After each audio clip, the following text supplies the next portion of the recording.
านปวงชนชาวไทยเกิดให้พระผู้ว่าในถวายนาวิทยุแห่งประเทศไทยให้ความรู้คู่ความสุขสถานีวิทยุกระจายเสียงแห่งประเทศไทยจังหวัดเชียงใหม่ AM 1476 กิโลเฮิรตซ์สถานีวิทยุภาคภาษาชาติพันธุ์แห่งเดียวในประเทศไทยที่มีความทันสมัยเชื่อถือได้สร้างอัตลักษณ์กลุ่มชาติพันธุ์สู่สากล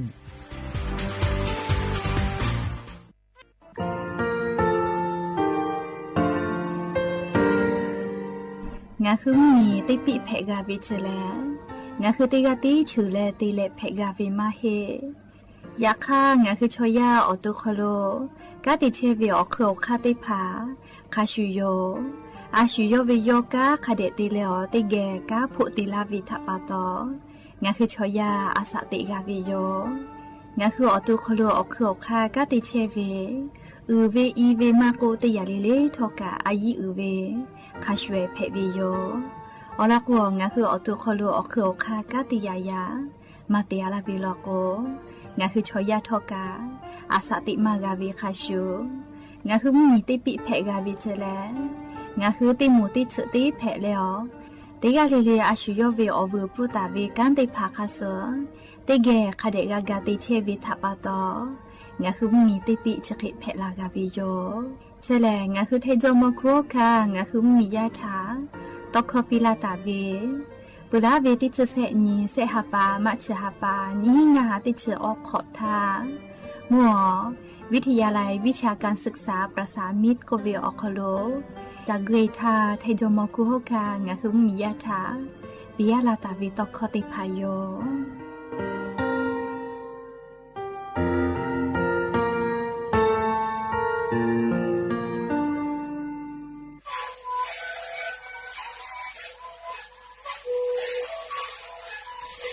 คือมันคือยาแก้เชื้อเวออกข้าวจีเลยแล้วหัวข้าวก็คือออกดีตลอดที่ไหนเอ็มมาบ่ายที่โอหาสุดๆคือเฮ้เล่นเล่นหลอกเอาพ่อเอายาแก้เชื้อมาดูแลที่ชิ้นไหนเล่นถือไปเอายาที่มาดิคีแต่แล้วก็ไหนก็ขยายเล่นเล่นแล้วหัวข้าวก็เชื้อเวและงานแล้วหัวข้าวก็เชื้อสมองมาทำดูในวิดีโอ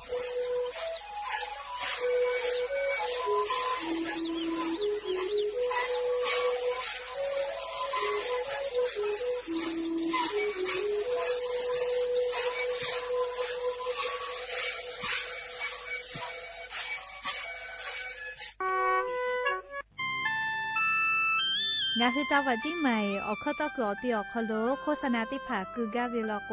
จ้าดาลาเพวิโยอลโกงาคือจิ้งใหม่ออกคโลเวสถานีวิทยุกระจายเสียงแห่งประเทศไทยจังหวัดจิ้งใหม่แลออกข้อต่อเวสายาติผาสู่ไกเวกาวูจ้านอฮือและโฆษณาติผาคือกาเวลโกจ้าดาคือโทรศัพท์นำบะแม0 5 แซนี่สขอ0ขอฮีไม่ให้เลกะ0ก้อนี่อ้อขอฮีงาสก้อโทรศัพท์นบะชเวทะจ้าดะและโฆษณาติภากุลาเพวิโย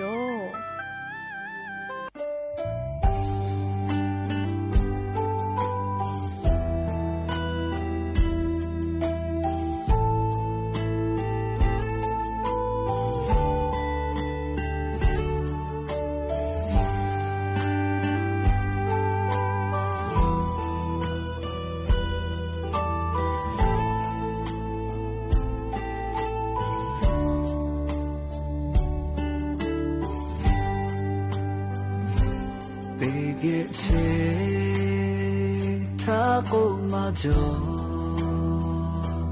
อยากขาทองาเอเลวดาทาชูวิเจกาทามโกงาเอโอโนทาโดโนจางาเอโบทาโดนิโกปอเนหะ下就到啦，那一步被土马走，那一哦那一哦不加美，那一哦罗那他都那为主嘞，加油的土着的起个马走，那一步被你嘞留下给。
อ๋อยอนี่กะปูไกปือแม่อยากข้างะหือยาปายามีอเปาอิทาหะเลอเปาอิหะเลเลนิคัสตุติปิกาวิออเจเลอ๋อยอนี่อโคโลเจติมะหิแม่เลเนหืออเปาอิยะทาหะเวเลเจวิออนมาจอเจฉดาปะตองะหือยาปายามีอเปาอิทาหะวิทอกาเจวิออนตาจอปีเลออยอนี่อโคโลเจติออยาหะวิมะหิเลอยากข้าออยงะหือทาหะเลเกมาจอวิคาชูงะหือยาปายามีกะออยทาหะเวเลกือตาจอปีแม่ออยอนี่อโคโลยาปายามีติภากาออยติภาทาสิเลอเมเลวิจาตุรัสจะเปียวลามะหิเลเลียออยทาสิเลอกึก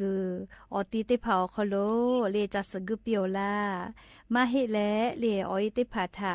มอวเปียวลาฟุบะเอกะปิเปียวลาเลปื้อวิแพวิเคเลในหัวปออีจับปื้อดอกปื้ออาทาคาเดจับปีต่อปีเลติกาลิลิกาออกเอาซาจอวิคัสอ อบุดาจาอย่าไปหาติปอทอกาดาจาเวียอยาเชอคโลงะคือติปอกอกะมีลาแลจะป้าอุปโลเชตาเวงะคืออเวียวนี่ราหุยาติภาเกลติแกรายกาอบุดาจาก็เวียอคโลกอกะมีลาวิทัปปะตออลอเปติกาเลเลทะตะอุยอยาเวียอคโลละเซจาแลรายกาอบุดาจาก็เวียอคโลหะยูลาวิโยแมมหาวิอเวียวนี่ราหุยาค่ะพ่อเชพโลเชตาเวคาคิเพเชเลเตกาเลเลทอกาจาแม่ดอแม่ซแม่กาแม่ฮาเลดอซาเทียวลีนามจะได้เจอเวียอยากะนี่คือไทยมีเกอคโลแลมุยีคืออยาแพวิทัปปะตอลิงะคือเตกาเลเลกามุยีเซมาคัสปะตอลาตาเวอานาอังกอติพัทะนี่คือตอดะแลปูกากะกิตุ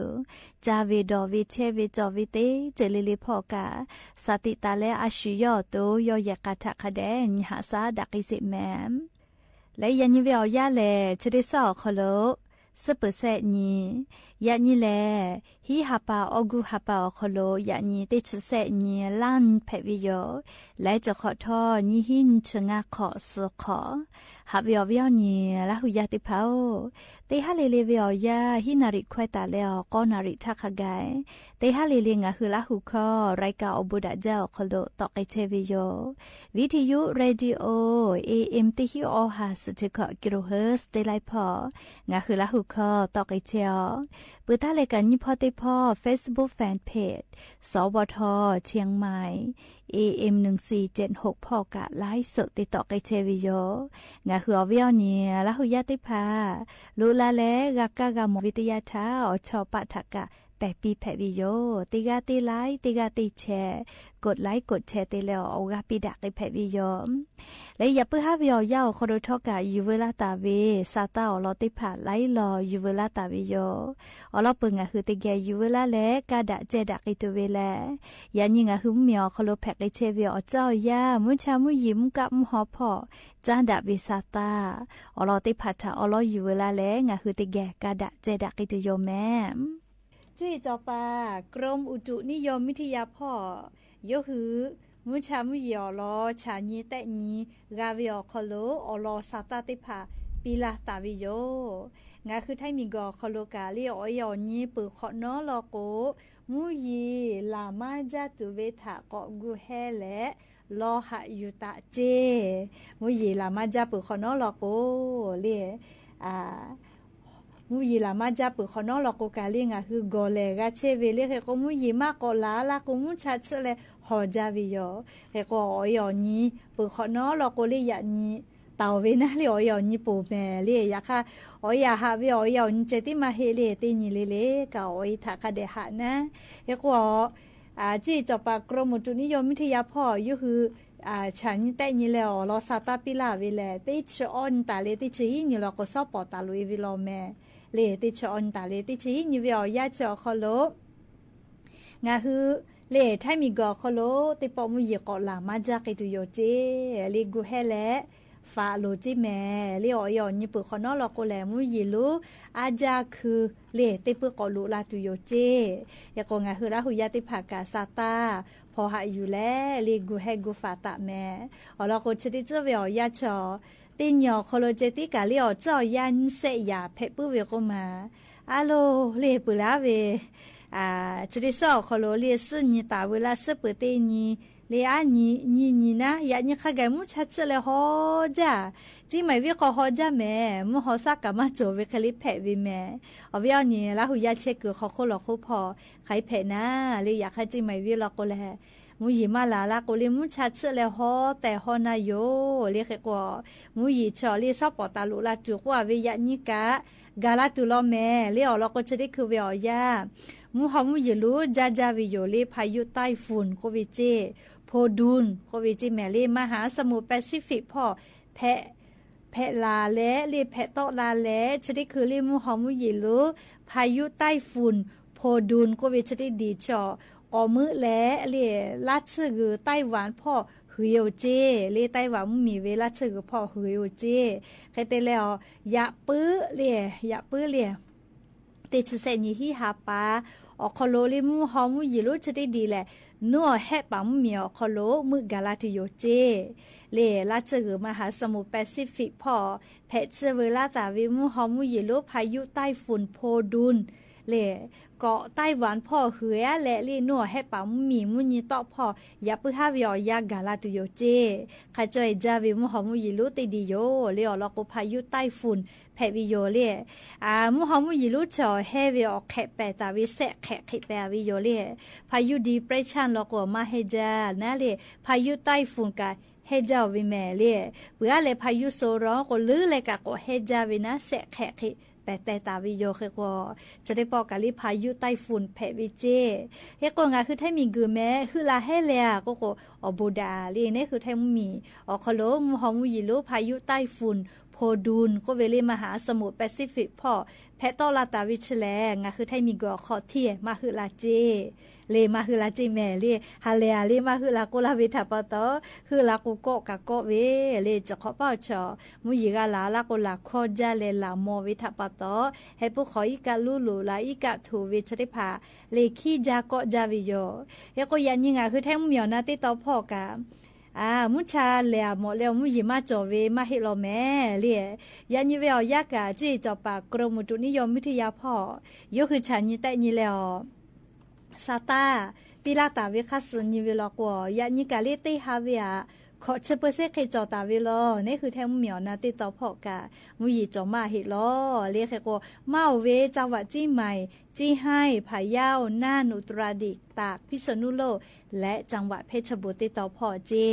มุยิติฮาเวียขอเชเปเซเคเบหุตาวิเจมุผือละเป้าลูลาตุโยจิเมเลียเคเตียและภาคอีสานพ่อยานิมุยิจอมาลอติฮาเวียสุดเชเปเซเตกาตาวิเจไทยมีกือเล่ออกมุญตอพ่อสุดเชเปเซไทยมีกอก็จะเตตอขอเชเปเซไทยมีกืออ๋อเตตอพ่อโอ้มุญิมาลอลิขอเชเปเซตาเลสุดเชเปเซจิแม่เตและกุทิพ่อลอกกะขอเชเปเซเจยก็มุญิหือลาเชลลอแม่ลิอยากข้ามุญิลามาเกตุวิชอซอปอติชออนตาเลติจีนีฮีฮาปากูฮาปาวิอยาเจอคโลกูเฮเลฟาตะก็เวลอเลงาคือไทมิงกืออคโลคาพ่อเชพอโลกาลีติปอมุยกอลาและลามาเกตุโยเจเฮกญญาณิสาเลค่ะเคมามาเคลาตุเวเปเซเตกาตาเวเลชดิสอคโลนาเลเตเลซอเตสเวียคโลจีจอปากรมอุตุนิยมวิทยาพ่อปิลาตาเวคัสนิเวลโกเลขอเชเปเซตาเลฮีเชเปเซคาไกเจไทยเมียวนาติต่อพ่อกาลีภาคอีสานพ่อกาไทยมิงก็จะติต่อมุนิต่อพ่อไทยมิงก็ฮอติต่อและกุทิพ่อคาไกยานีตาเลอติชิฮินีฮิฮาปาเวียาเจอคโลมุยีลามาตุโยเจแต่กาตาวิเปเซเลขอเชเปเซตาเลฮีเชเปเซคาไกจิแม่เลชกาจีจอปากรมอุตุนิยมวิทยาพ่อยกคือฉันแต่นี่แหละเลียวลอซาตาติพาปิลาตาเวอยู่เวลาและอวิอนีลาหุยาติพาทะเกามาลาเชวิโยเจ้ายาจะขอป้ากูเฮเลฟาแม่เลซาตากะคาเดพอหายุมุยิกาลาโกลาจาวิทัปโตเลคีจาวิชอให้ผู้ขออีกาลูลูลามีป้ามีกุยอเจลาอีกาถูวิชริพาทะคีจาวิโยเลคาคิแพกุทอกะมาดาวิอยาจอวิคาชูดาวิอยาฮาเลโดซาวิอยากะนี่คือมียาเกียวกลาตุโยเลมามอมลโกเฮก็จะกะอลอเปเตลอยอยู่เวลาแล้วอวิอเนี่ยลาหุยาติพาทะจะเกเข้ามาลาวิโยแม่ก็จะเลยกะเลยยานิกาซาตาไล่รออยู่เวลาวิโยเลยคือว่าจะได้คือก็จะเลยนะเดซาตาจะได้รอทางคือติแกก็นักไอสิแม่ซาตาจะได้รอแลเรื่องคือไทมิกอคโลกรมการขนส่งทางบกพ่อกะออกคากูวิเจเลปุราชาโลกงาคือภาษีกะคือเวนะเรื่องคือเยเชวิหมดทอกะจอเตขอเตปอภาษีกะคือเชวิแม่ เยเชเวหมอทอกาติเคลิเลกาภาษีมาคือเวลโกเลประกันอุบัติเหตุมาก็พรบนัดชุฟุติภามากาวิแม่เลชะถาปตองะคือเยเชเวหมอทอกาติเคลิเลกาติขอติปองะคือภาษีกาคือวิโยกาตาวิภาษีชติภาแลกายะก็กูเวกายะก็เตเวติภาพ่ออยู่เยเชเวเลคือกงะคือหมอทอกาติเคลิเลกาลิมมีเวอเลียวค่ากฎหมายค่าสกัดจ่อยเวลโกแลนะเลภาษีติภากาคือวิโยเฮโกปุระทางะคือภาษีคือลโกแลสำนักงานขนส่งเลจังหวะมาโกอำเภอคโลกาเกเวเลอยากคัดชดิคือวิอยารัฐมนตรีช่วยว่าการกระทรวงคมนาคมพ่อกะออกคักกุวิเจเลกรมการขนส่งทางบกตากอลาตาเวฮิชออกขอบิปวิเจจะดาปตองะคือมียาเลหมอทอกาเยเชเวภาษีเตขอโปเตขอคือเชวิชกะเลใกล้ๆลาลาวิอยามากาชุตัวอโปแอปพลิเคชันเป๋าตังออกคอโลเลภาษีเตพาเตขอโปเตขออาสาจักไกแผวิเจจะได้คือตายเยเกาจิแม่เลอวิอเนี่ยละหุยาติเผาเลหมอทอกาภาษีคือเวกาลิติขอโปติของาคืออาสาจ้าเทวิชได้ภากะสำนักงานขนส่งออกคโลมาเกกะเลจะได้คือเตาเจแอปพลิเคชันเป๋าตังออกคโลเนาะคือภาษีติผาติขอโปติขออาสาจ้าเพวิเจเลจะได้คือเวลยาวคโลงาคือไทมีกอคโลติกาเลจิแมเลชแลรัฐมนตรีช่วยว่าการกระทรวงคมนาคมพ่อเวนายสุรพงษ์ปิยโชติย่อประธานติและเลสถาปนาเวนาเลกรมการขนส่งทางบกตากอแต่ละตาวิฮิชอขอบีเปเวทัปตองาคือมีญาติพาเลภาษีคือเวนาหมอทอกาเยเชเวภาษีติขอปุติขอคือเชวิชติพาคือซาตูอยามากาชุตูอโปเลติปติแอปพลิเคชันเลเป๋าตังอคโลจักคือปืเจเลกก็ซาเจ้านะเลติปอแลเลกก็แอปเป๋าตังอคโลแลธนาคารกรุงไทยเลเชเวียจ้าดะตาวิโยเลกก็งาคือลาหุยาติภากะเตขอปูเตขอนาลีโนคือหมอทอกาเยเชเวภาษีเลคือเวกาเตปอกอลีโนคือสำนักงานขนส่งมาเกกาเวลโกเตปอติโนคือโทรศัพท์แอปพลิเคชันเป๋าตังเลเป๋าตังออกคโลภาษีเตขอปูเตขอคือแผบิเจเตยาลโกเลกูกามาปือคนฮะเลเตยาลโกสำนักงานขนส่งออกคโลกาเตปากกามาคือเวเลชอมาจากก็คือจาเลชอมาจาลก็กะกาลอมอจาเลสำนักงานขนส่งออกคโลอลอเตยายาจ้าได้กะเคียวกาอยู่อยาสูจาลีกาลอมอจาวิทัปตอนะเฮก็จะได้พายอกไอตัวโปเลรัฐมนตรีช่วยว่าการกระทรวงคมนาคมพ่อกะออกคักกูเลงะหึมมียาเลใกล้ๆลาลาวิอยามากาชูและภาษีหมอทอกาเยเชเวติขอปูติขอเลกูวิอคโลซาตัวโปแอปพลิเคชันเป๋าตังออกคโลจ้าดะเปอแต่ก็แลเลียววิอเนี่ยละหุยาติผัดชาดะวิอลอซาตาอลอติผักกะอยู่เวลาแลงาคือละหุยาติผัดจะเกชิลากาลาวิโยแมงานนักเปอเลยดาวิซาตาอลอกะก็จ้าแลเลยลายสถ้าจ้าดะวิอลอติแกก็นาเซอะโหลวิอเนี่ยละหุยาติเผาปุลาเวเลจะได้สอคโลงากากาเจเลนะเลงาอิสมีคอคุคอละนาเลลายาสจะใส่เวติเจติซากาเฮเลโนอเมเลจะขอป้าลายาสนอจาเล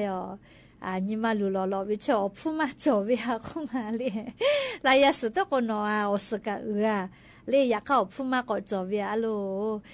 ลายามีเตียวิชติภาหักจาลีติภาลก็ไลชไลเลอฮาไลเตียวิกาจอวิโยเฮก็ติภาก็เวลายาสฮอกกกะจามากาวเจเลลายาสพูมาจอยเวอะโลหักจาลีชกาจุยารัฐบากาจะได้สอบคโลโยคือรัฐสภาคโลเจดาวิเจนี่หิงาหาขดชก็ขอคโลบาเจติผาแต่ละเยกไกตูเวมาพ่อค่ะใครมาแต่ละเยกไกตูกาปิไกตูเวติผาเจดาไกตูโยเจเลสวติผาเลจะได้สอบคโลงาหึมเมียวปูอตานะเลกาติไกตูเวบาเจงบประมาณเลนี่หิงาหาขดชก็ขอเวอลอติผามูรัฐสภาคโลเจดาไกตูโยเจเฮกว่านะเลงาหึมมียาฮักกาลาจอเว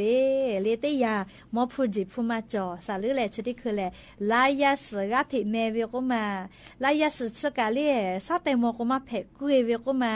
นิเซฮักคาเปีย เนี่ยลีกัวลาเวเลยเขโกกวยเวเลยลายสกัดจะมามอไตมากนะเขโกยันซายันนี่กะฮอกดาเวนะยันซาไม่กะซอกะฮอไทยดาเวเลยตินี่ฮักขาแล้วก็เลยลายสกัดมากกว่าเมวก็เลย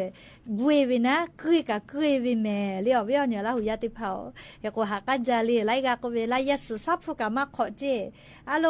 งะกะดอวิโยเลซาเวกะมุชัดดาหือกะหือจาเลลายเจกะก็ไตเวนะอะโลกะฟุกเพเลซาเวลก็กะ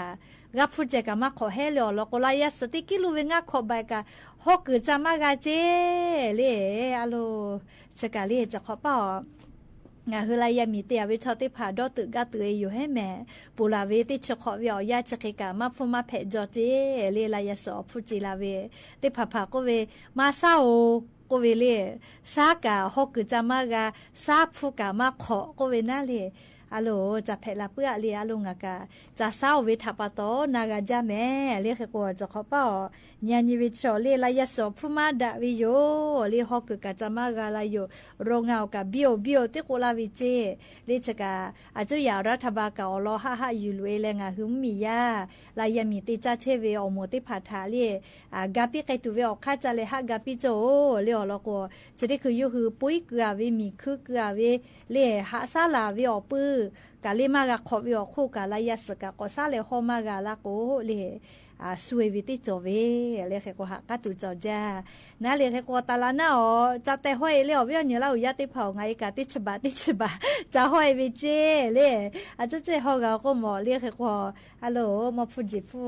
พูมาจอวิเชเลมือจ้าว่าจะเป่าปูเลตุคาจาวิโยเลเขก็กอนยาซาเลชวิเจติมาเฮชดิคือ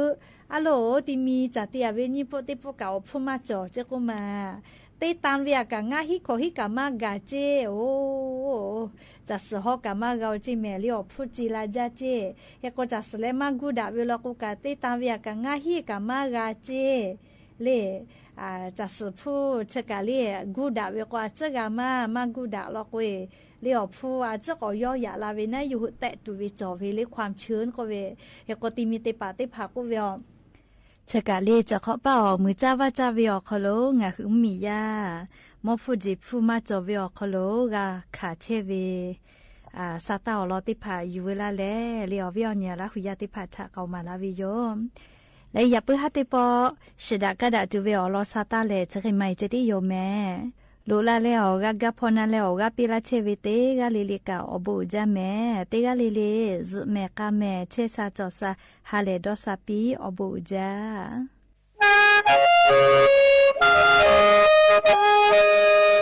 อานุเดเวหาเทลิหามาจิอานิโลอานุลิเนนิมาจุลาเวโปญาโตมุลิเดมุลิเวติโกเตเยลิเตกา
ส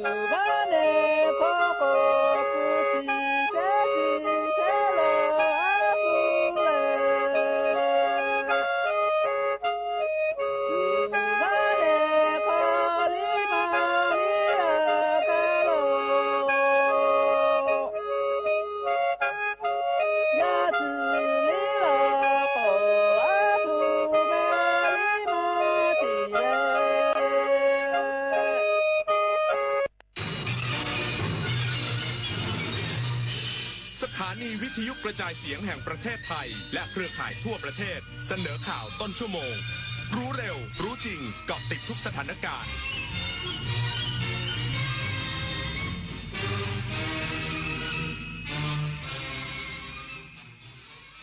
รับฟังข่าวต้นชั่วโมง 21 นาฬิกากับธราวุฒิวิชัยดิษฐ์ครับ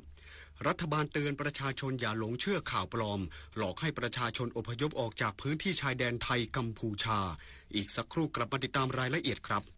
ร่วมสังเกตร่วมแจ้งเตือนเพื่อความปลอดภัยของทุกคนในสังคมหากพบเห็นบุคคลที่มีอาการเปลี่ยนไปจากเดิมพูดจาวกไปวนมาหงุดหงิดง่ายเอะอะอาละวาดทำลายสิ่งของหรือทำร้ายคนในครอบครัวในชุมชนอย่ารอให้ความรุนแรงเกิดขึ้นเพราะทุกการเปลี่ยนแปลงเล็กๆอาจนำไปสู่เรื่องใหญ่ที่เราคาดไม่ถึงรีบโทรแจ้งสายด่วน191ด้วยความห่วงใยจากกรมสุขภาพจิตดูแลจิตใจทุกวัยทุกคนเอาถอยไปหน่อยเห็นไม่ชัดอ่ะเห็นไหมคะ ถอยอีกนิดนึงเห็นหรือยังคะอีกนิดนึงได้ไหมโหมองการไกลเชียวนะคะอายุที่มากขึ้นมาพร้อมกับปัญหาความเสื่อมของดวงตามายืดเวลาดวงตาสุขภาพดีด้วยการมันสังเกตอาการผิดปกติรับประทานอาหารที่มีประโยชน์สวมแว่นตากันแดดไม่อยู่กลางแจ้งและตรวจสุขภาพดวงตาเป็นประจำทุกปีใส่ใจดูแลรักษาดวงตาเพื่อมองดูโลกอันสดใสไปอีกนานเมื่อเราก้าวทันเราต้องรักษาพัฒนาและส่งเสริมผลประโยชน์เพื่อความก้าวหน้าสู่ยุทธศาสตร์ที่สำคัญเราพร้อมผลักดันกิจกรรมเชิงรุกที่สร้างสรรค์ในทุกมิติรวมทั้งสร้างสรรค์ความเข้มแข็งในภูมิภาคที่มีอาเซียนเป็นศูนย์กลางเราสนับสนุนการส่งเสริมและเชื่อมโยงในเวทีเจรจาการค้าการลงทุนเรารักษาสันติภาพเสถียรภาพความมั่นคงและความมั่งคั่งประชาคมอาเซียนประชาชนเป็นศูนย์กลางเราไม่ทิ้งใครไว้ข้างหลังสายบุญยุค New Normal ใช่คุณหรือเปล่าสัตว์โลกน่ารักที่น่าสงสารสร้างวัดสร้างโบสถ์เขาว่าบุญหนักทำบุญสร้างบุญสร้างกุศลโอนเลยเป็นสายบุญหรือคุณเป็นเหยื่อมิจฉาชีพกันแน่กลโกงอันแยบยลทำให้คนใจบุญตกเป็นเหยื่อทั้งในกรณีสร้างเพจปลอมขึ้นมาหลอกกรณีที่นำโครงการบริจาคจริงมาโพสต์แต่ลักไก่ใส่บัญชีตนเองกรณีนำภาพบุคคลมาแอบอ้างเช็คให้ชัวร์ก่อนโอนสายบุญโอนไวรู้เท่าทันมิจฉาชีพบนโลกออนไลน์รัฐบาลย้ำสถานการณ์ชายแดนไทยกัมพูชาในพื้นที่7จังหวัดคลี่คลายแล้วเตือนประชาชนอย่าหลงเชื่อข่าวปลอมหลอกให้ประชาชนอพยพออกจากพื้นที่นายจิรายุห่วงทรัพย์โฆษกประจำสำนักนายกรัฐมนตรีชี้แจงกรณีที่มีการเผยแพร่ข้อมูลผ่านสื่อสังคมออนไลน์อ้างว่ากองทัพบกประกาศเตือนให้ประชาชนเร่งอพยพออกจากพื้นที่เนื่องจากสถานการณ์ชายแดนไทยกัมพูชากลับมาตึงเครียดอีกครั้งว่าศูนย์ต่อต้านข่าวปลอมประเทศไทยได้ตรวจสอบข้อเท็จจริงร่วมกับเพจกองทัพภาคที่2ยืนยันว่ากองทัพบกไม่เคยออกประกาศดังกล่าวและสถานการณ์ชายแดนตลอดแนวกองกำลังสุรศรีอยู่ในภาวะปกติมีเพียงการเฝ้าระวังและติดตามสถานการณ์อย่างใกล้ชิดตามปกติยังไม่มีการปะทะหรือสู้รบในพื้นที่รัฐบาลขอให้ประชาชนอย่าหลงเชื่อหรือส่งต่อข้อมูลเท็จพร้อมย้ำว่ารัฐบาลและกองทัพบกให้ความสำคัญสูงสุดต่อความมั่นคงของประเทศและความปลอดภัยของประชาชนในพื้นที่ชายแดนไทยเดินหน้าทางการทูตทุกช่องทางกดดันกัมพูชาเลิกใช้ทุ่นระเบิดสังหารบุคคลนายนิกรเดชพลังอธิบดีกรมสารนิเทศและโฆษกกระทรวงการต่างประเทศเปิดเผยถึงการดำเนินการของกระทรวงการต่างประเทศภายหลังเหตุการณ์ใช้ทุ่นระเบิดสังหารบุคคลในพื้นที่ชายแดนไทยกัมพูชาเมื่อวันที่9และ12สิงหาคมที่ผ่านมาว่ากระทรวงการต่างประเทศได้ส่งหนังสือประท้วงไปยังกัมพูชาอีกครั้งพร้อมใช้กลไกภายใต้กรอบพหุภาคีโดยเอกอัครราชทูตผู้แทนถาวรไทยณนครเจนีวาได้มีหนังสือถึงประธานการประชุมรัฐภาคีอนุสัญญาออตตาวาครั้งที่22เพื่อร้องเรียนการละเมิดพันธกรณีของกัมพูชาขณะเดียวกันเอกอัครราชทูตผู้แทนถาวรไทยณนครนิวยอร์กจะส่งหนังสือถึงเลขาธิการสหประชาชาติ เพื่อชี้แจงข้อเท็จจริงกรณีดังกล่าวนอกจากนี้เอกอัครราชทูตทั้งสองยังได้เข้าพบประธานการประชุมรัฐภาคีอนุสัญญาออตตาวาครั้งที่22เลขาธิการสหประชาชาติผู้แทนระดับสูงของรัฐภาคีและองค์กรภาคสังคมที่เกี่ยวข้อง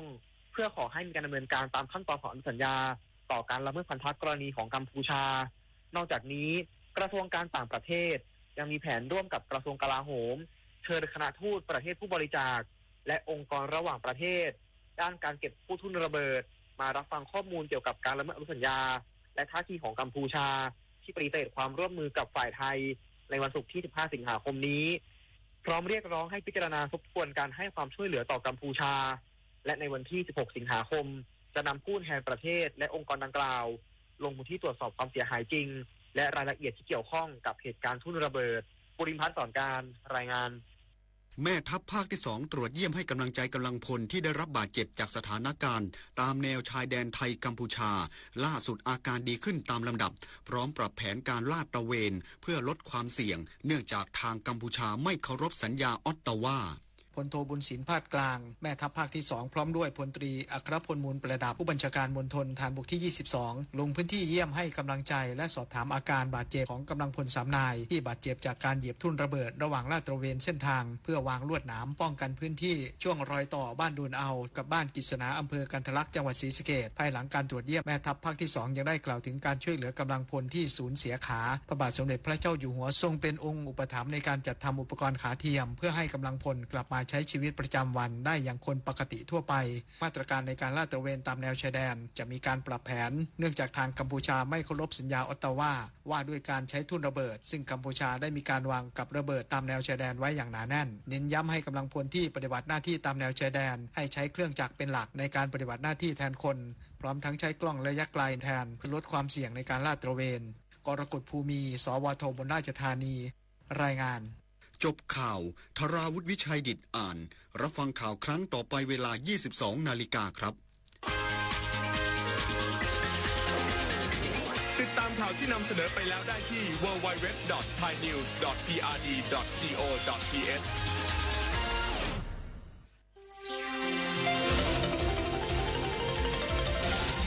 วิทยุแห่งประเทศไทยให้ความรู้กู้ความสุข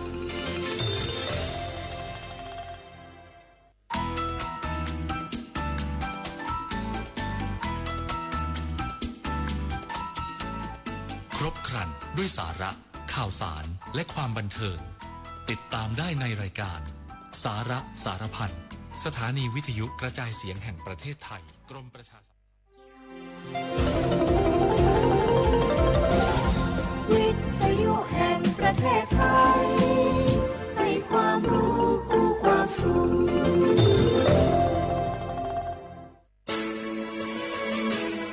สถานีวิทยุกระจายเสียงแห่งประเทศไทยจังหวัดเชียงใหม่ AM 1476 กิโลเฮิรตซ์สถานีวิทยุภาคภาษาชาติพันธุ์แห่งเดียวในประเทศไทยที่มีความทันสมัยเชื่อถือได้สร้างอัตลักษณ์กลุ่มชาติพันธุ์สู่สากล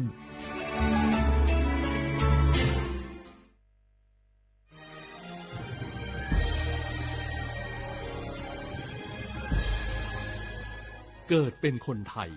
เติบโตบนผืนแผ่นดินไทยจงภูมิใจในความเป็นไทยชาติไทยเรานั้นนับเป็นชาติที่มีความเป็นมาเก่าแก่ยาวนานเรามีภาษาวัฒนธรรมและมีสิ่งต่างๆที่เป็นเอกลักษณ์ให้เราได้ภาคภูมิใจในความเป็นคนไทยเราควรเห็นคุณค่าและมีความรักชาติหวงแหนแผ่นดินอันเป็นมรดกของบรรพชนร่วมภาคภูมิใจในความเป็นไทย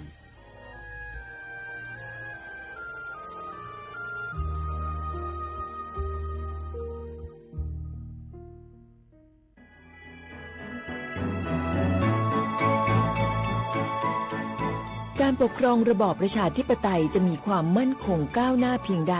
ขึ้นอยู่กับการที่ประชาชนในชาติรู้จักสิทธิเสรีภาพทำหน้าที่ตามความรับผิดชอบและมีคุณธรรมเมื่อมีความคิดเห็นที่แตกต่างเราจึงต้องเรียนรู้และแก้ปัญหาไปด้วยกันด้วยความสามัคคีปรองดองของคนไทยทั้งชาติเพื่อก้าวสู่ประชาธิปไตยที่มั่นคงรู้สิทธิรู้หน้าที่ตามวิถีประชาธิปไตย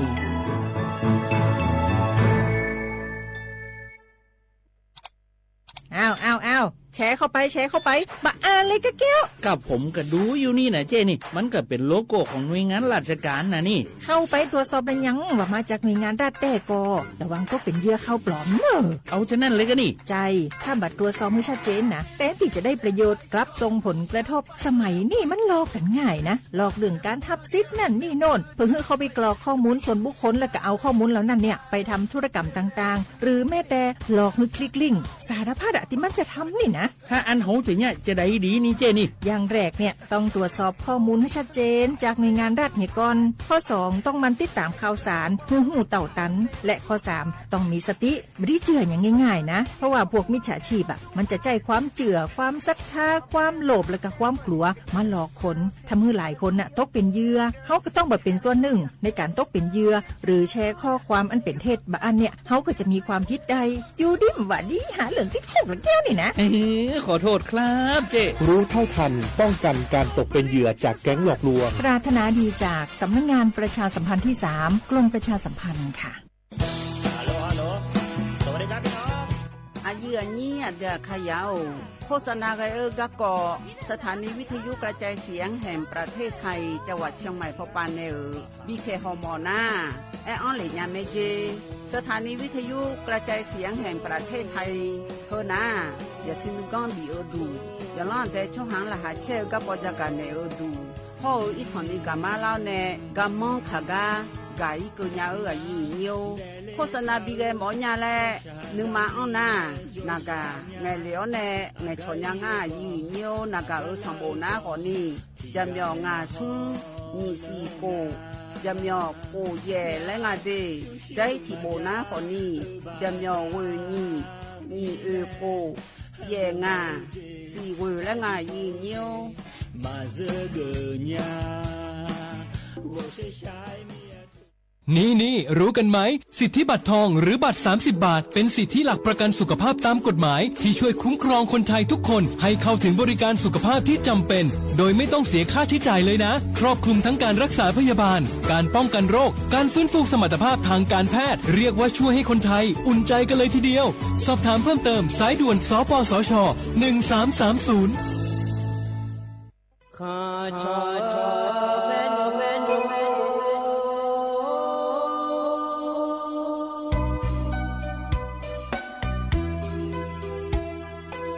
你照顾灵啊，到我土呀卡不，让你怎么灵啊，到我朝呀卡不，操怕马西早茶路那一步，什么个那马西过来呀一步，不努马西。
nghe ba yêu ra nghe thế khổ điều này mà nè ya nghe ý lo mi lệ ye nghe yoga nai ga khoni gì tăng ni yo thao nè lo mẹ mà chỉ thì gì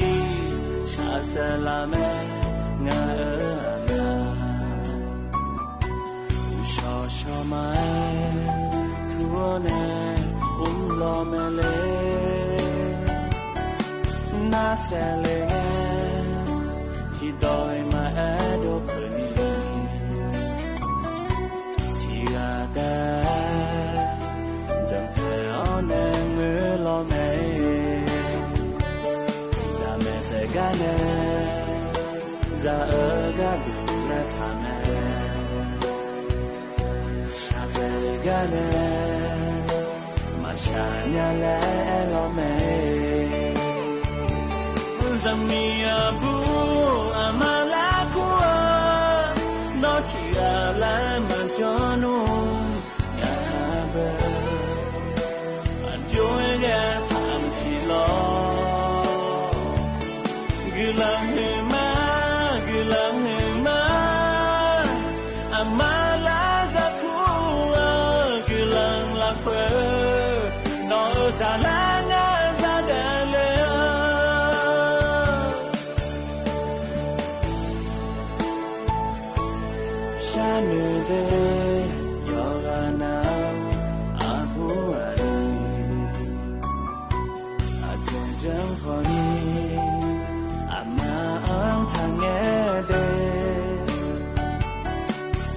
sao với ta cứ đưa aje khoni amani ga amaka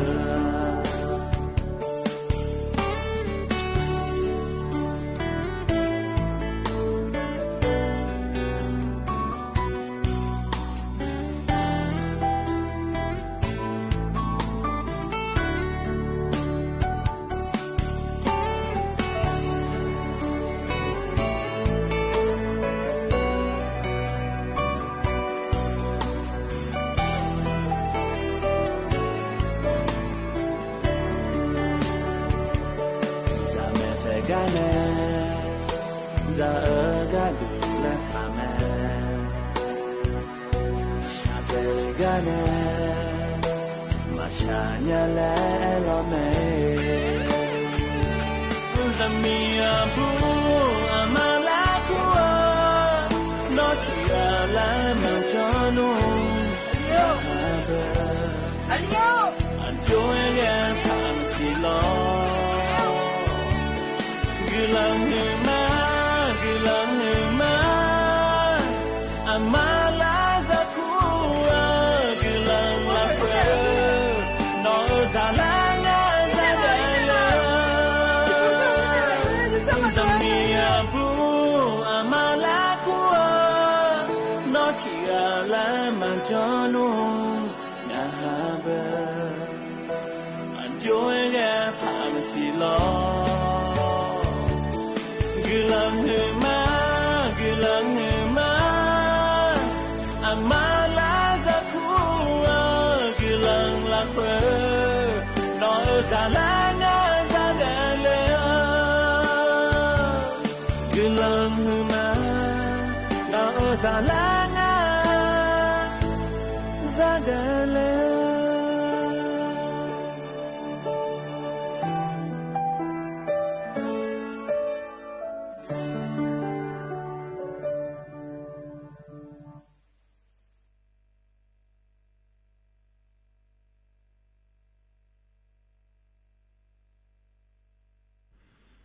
อุจิพอ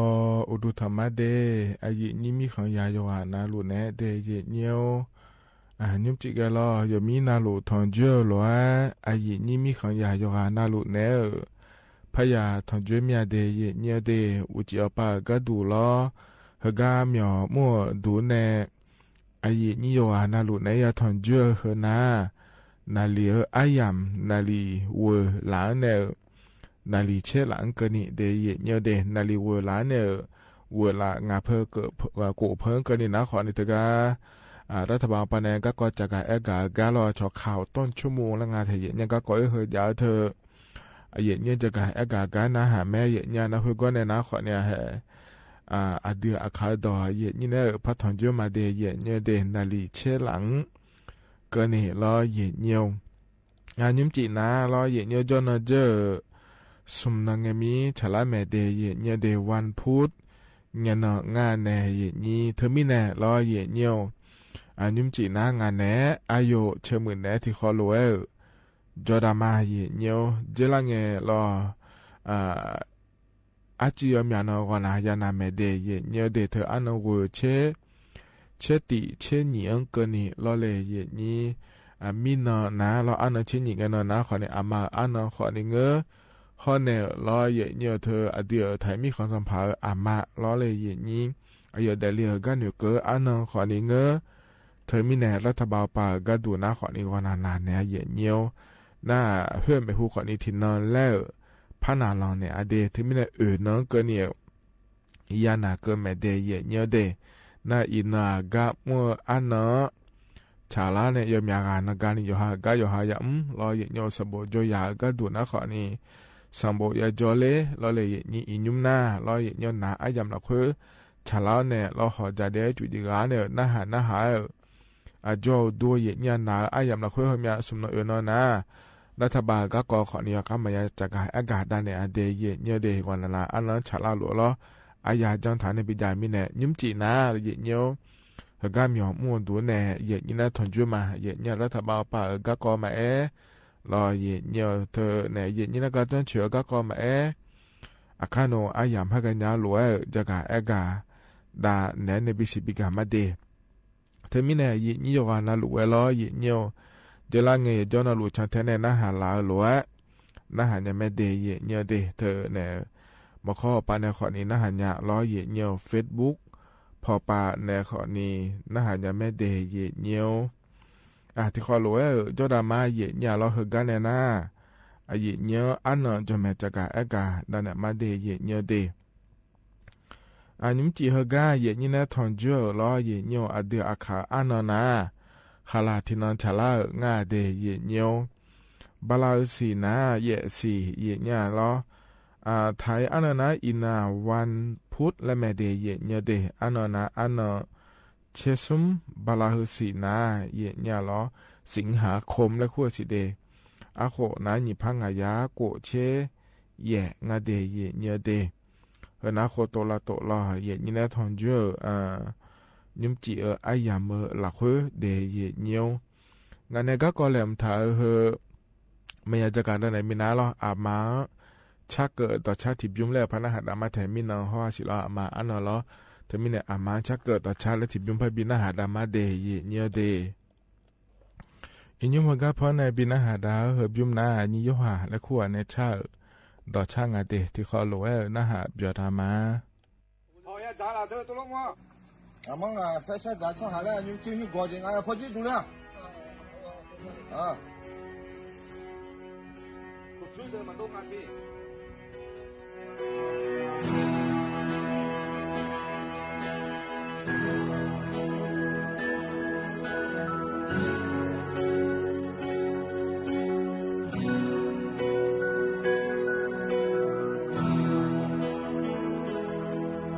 mà miệng cho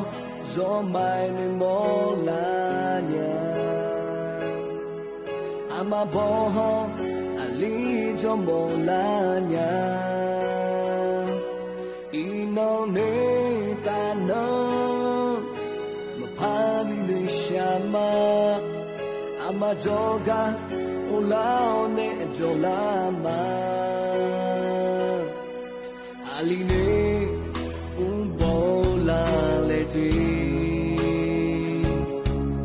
Amao iba thathanela jelange umbao halile isomia ama miabi mapai bidoma adrede ko adresha ko ama matete ama ali bosane ma hosine ko nyata siya ko ama metro mangi anasha ko ama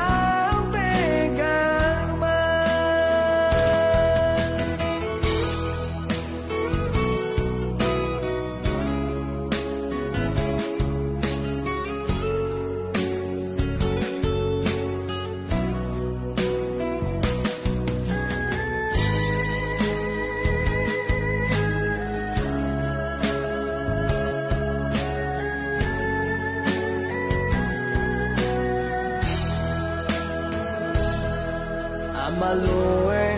gala mapazoa Micha hueta ukoni mamoa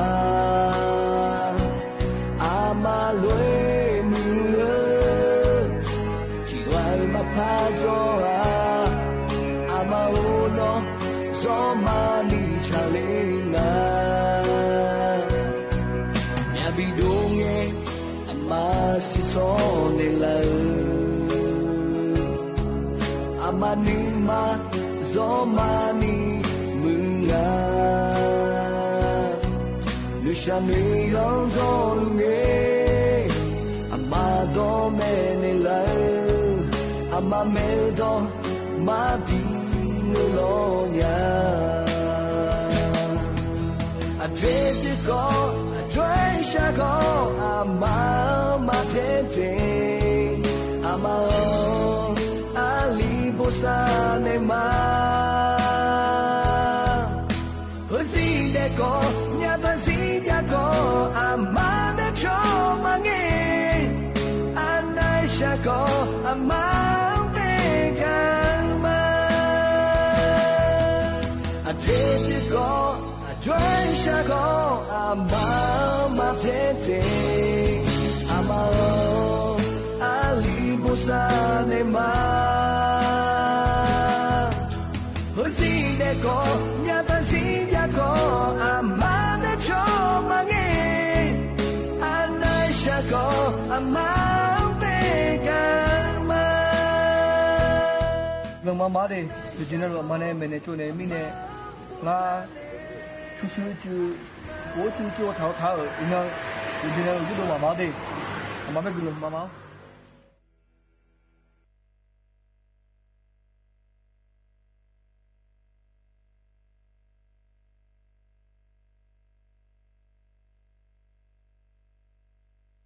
Ataganyu pone bina hada do cha taga tbyum na lo ye nyo min no ho ama ana ayam chala lo lo ye nyo ama chak do cha pone bina hada ma de ye nyo de yo mya ga kho ni ama glan no ke ga du le lo yo ha i khon la khwe me o du thonyo me jan da ya du ye nya lo the ne ama glan no ke ga du de lo ye nyo na ya ne lo ye nyo min na ama anoแต่มังเงอเราเยมีนานะขอนี้จะหือanoงาเดเยเดเธอเดือพระบาทสมเด็จพระเจ้าอยู่หัวอามาเดเลือกันเดี๋ยวก็anoเราเยวันเฉลิมพระชนมพรรษาสมเด็จพระนางเจ้าสิริกิติ์พระบรมราชินีนาถพระบรมราชชนนีพันปีหลวงและงาแถเยเราเธอมีแน่เราเยมีนาก็ดูนะขอเนี่ยอุศรเนี่ยอุจิงเกินนี่เดเยเดเดือไทยมีของเราคือนะอันนี้เราเดินมาเรารัฐบาลปากเกิดเธอแล้วจังหวะปามหยองมัวเยชูสังภากะมัวอยู่หานาลุร้อยเยี่ยวแล้วก็เนี่ยกูเทมือเราคุยนะเยี่ยวสนามหลวงแล้วท้องสนามหลวงแล้วคุ้งเราเนี่ยเยี่ยนี้เธอก็เธอเดืออุตสาหปานในล้าเนี่ยเราเพชรหย่อนดำเนี่ยในกลุ่มเศร้างาเดียเยี่ยเดเธอเนี่ยเดือสมเด็จพระนางเจ้าสิริกิติ์พระบรมราชินีนาถล้อยี่ปีมื่อในยี่หมดจะทราบบิดว่าก็ดูเดแล้วเราเยี่ยวน้าอุจิอายามเราคือน้าขอเนี่ยนาลีนี่เชเย่หลังอันอุจิปาล้อเยี่ยวแต่ก็เดือรองในรัฐมนตรีในภูมิธรรมเวชยชัยล้อเดือรัฐมนตรีไม่ กะมุลเดออายุฮัจิยาฮอเนี่ยรอตะกะทำผากะมัวยมยากาแล้วรอหน้าเดือนยังล่ะแต่ขอนี้เงอตะกะท้องสนามหลวงแล้วคือกะแล้วเนี่ยรอเยเนี่ยอายุกุลังซันเนี่ยกะดูเดแล้วที่ขอรู้เรานำมาจิของตัวเนี่ยกุลังซ่างาเดเยเนี่ยเดแล้วตะกะสนามหลวงหอปากะดูแต่มาเงอไทยมีคนเดินนี่ขอเนี่ยตะกะสนามหลวงหอปาเนี่ยที่ขอรู้จันดางาเยเนี่ยอายุกุลังเนี่ยกะดูเดอายุกุลังซันเนี่ยรอเธออายุชิมก็ดูเดแล้วขอในเงืองานในอย่างนี้เธออายามชาลาหลวยจอนดาแม่เดยเนียวเดเคนาลออาดามแบก็มีนอายามชาลาหลวยจะกะเอกาดาเนในบิสิบิกาเดยเนียวอาดามแบก็รอเยเนียวนั่นนี่ก็ที่ก็ดูนะเยเนียวเดือไทยมีของเขาป่าเขาเนอกัมพูชามีของอปากะกอเยญายุ่มสองเกินี่ลออินอันเทซุมยุ่มสองนาลีสีหลังเกินี่นะลอตกาในจิรายุห่วงทรัพย์และงานเทเยญาลอโฆษกประจำสำนักนายกรัฐมนตรีลอรัฐบาลปากก็เฮจากะเอกาในจากะเอกาโดเลียนามินนในอินเกินี่นะดาฮาวปากะดูลอนานัวลอเยญาตกาสุสานเจมาจังอาเดแล้วเราอย่างนี้แล้วจังอาเดแล้วงาเทียเนี่ยเราเชติกางาเจตกามีขาตากาลอยเนี่ยแต่ฮัลโหลงาเดเนี่ยเดสิเมื่อเราคุยงาเทียเนี่ยเราในยุ่มนารัฐบาลปากดูคนนี้มีเนื้อหัวเนาะGBC และขั้วเธอบอกจาลัวเราเจถาลัวจันดาลุมาเดและงาเทียเนี่ยขอนี้เนี่ยเจล่าเงี้ยนี่ที่เราไปยาหน้าถ่ายช่อหาแล้วถ้าก็มีขาตากก็ชอลูก็ระเบิดรอน้อในชอปลาพจงอาศิเจเยเนี่ยถึงมีแน่รอเยเนียวเธอแน่เธอก็ขอในชอนไทยลุงอาศิเดเยเนียวเดน่ารอเยเนียวแต่ถ้า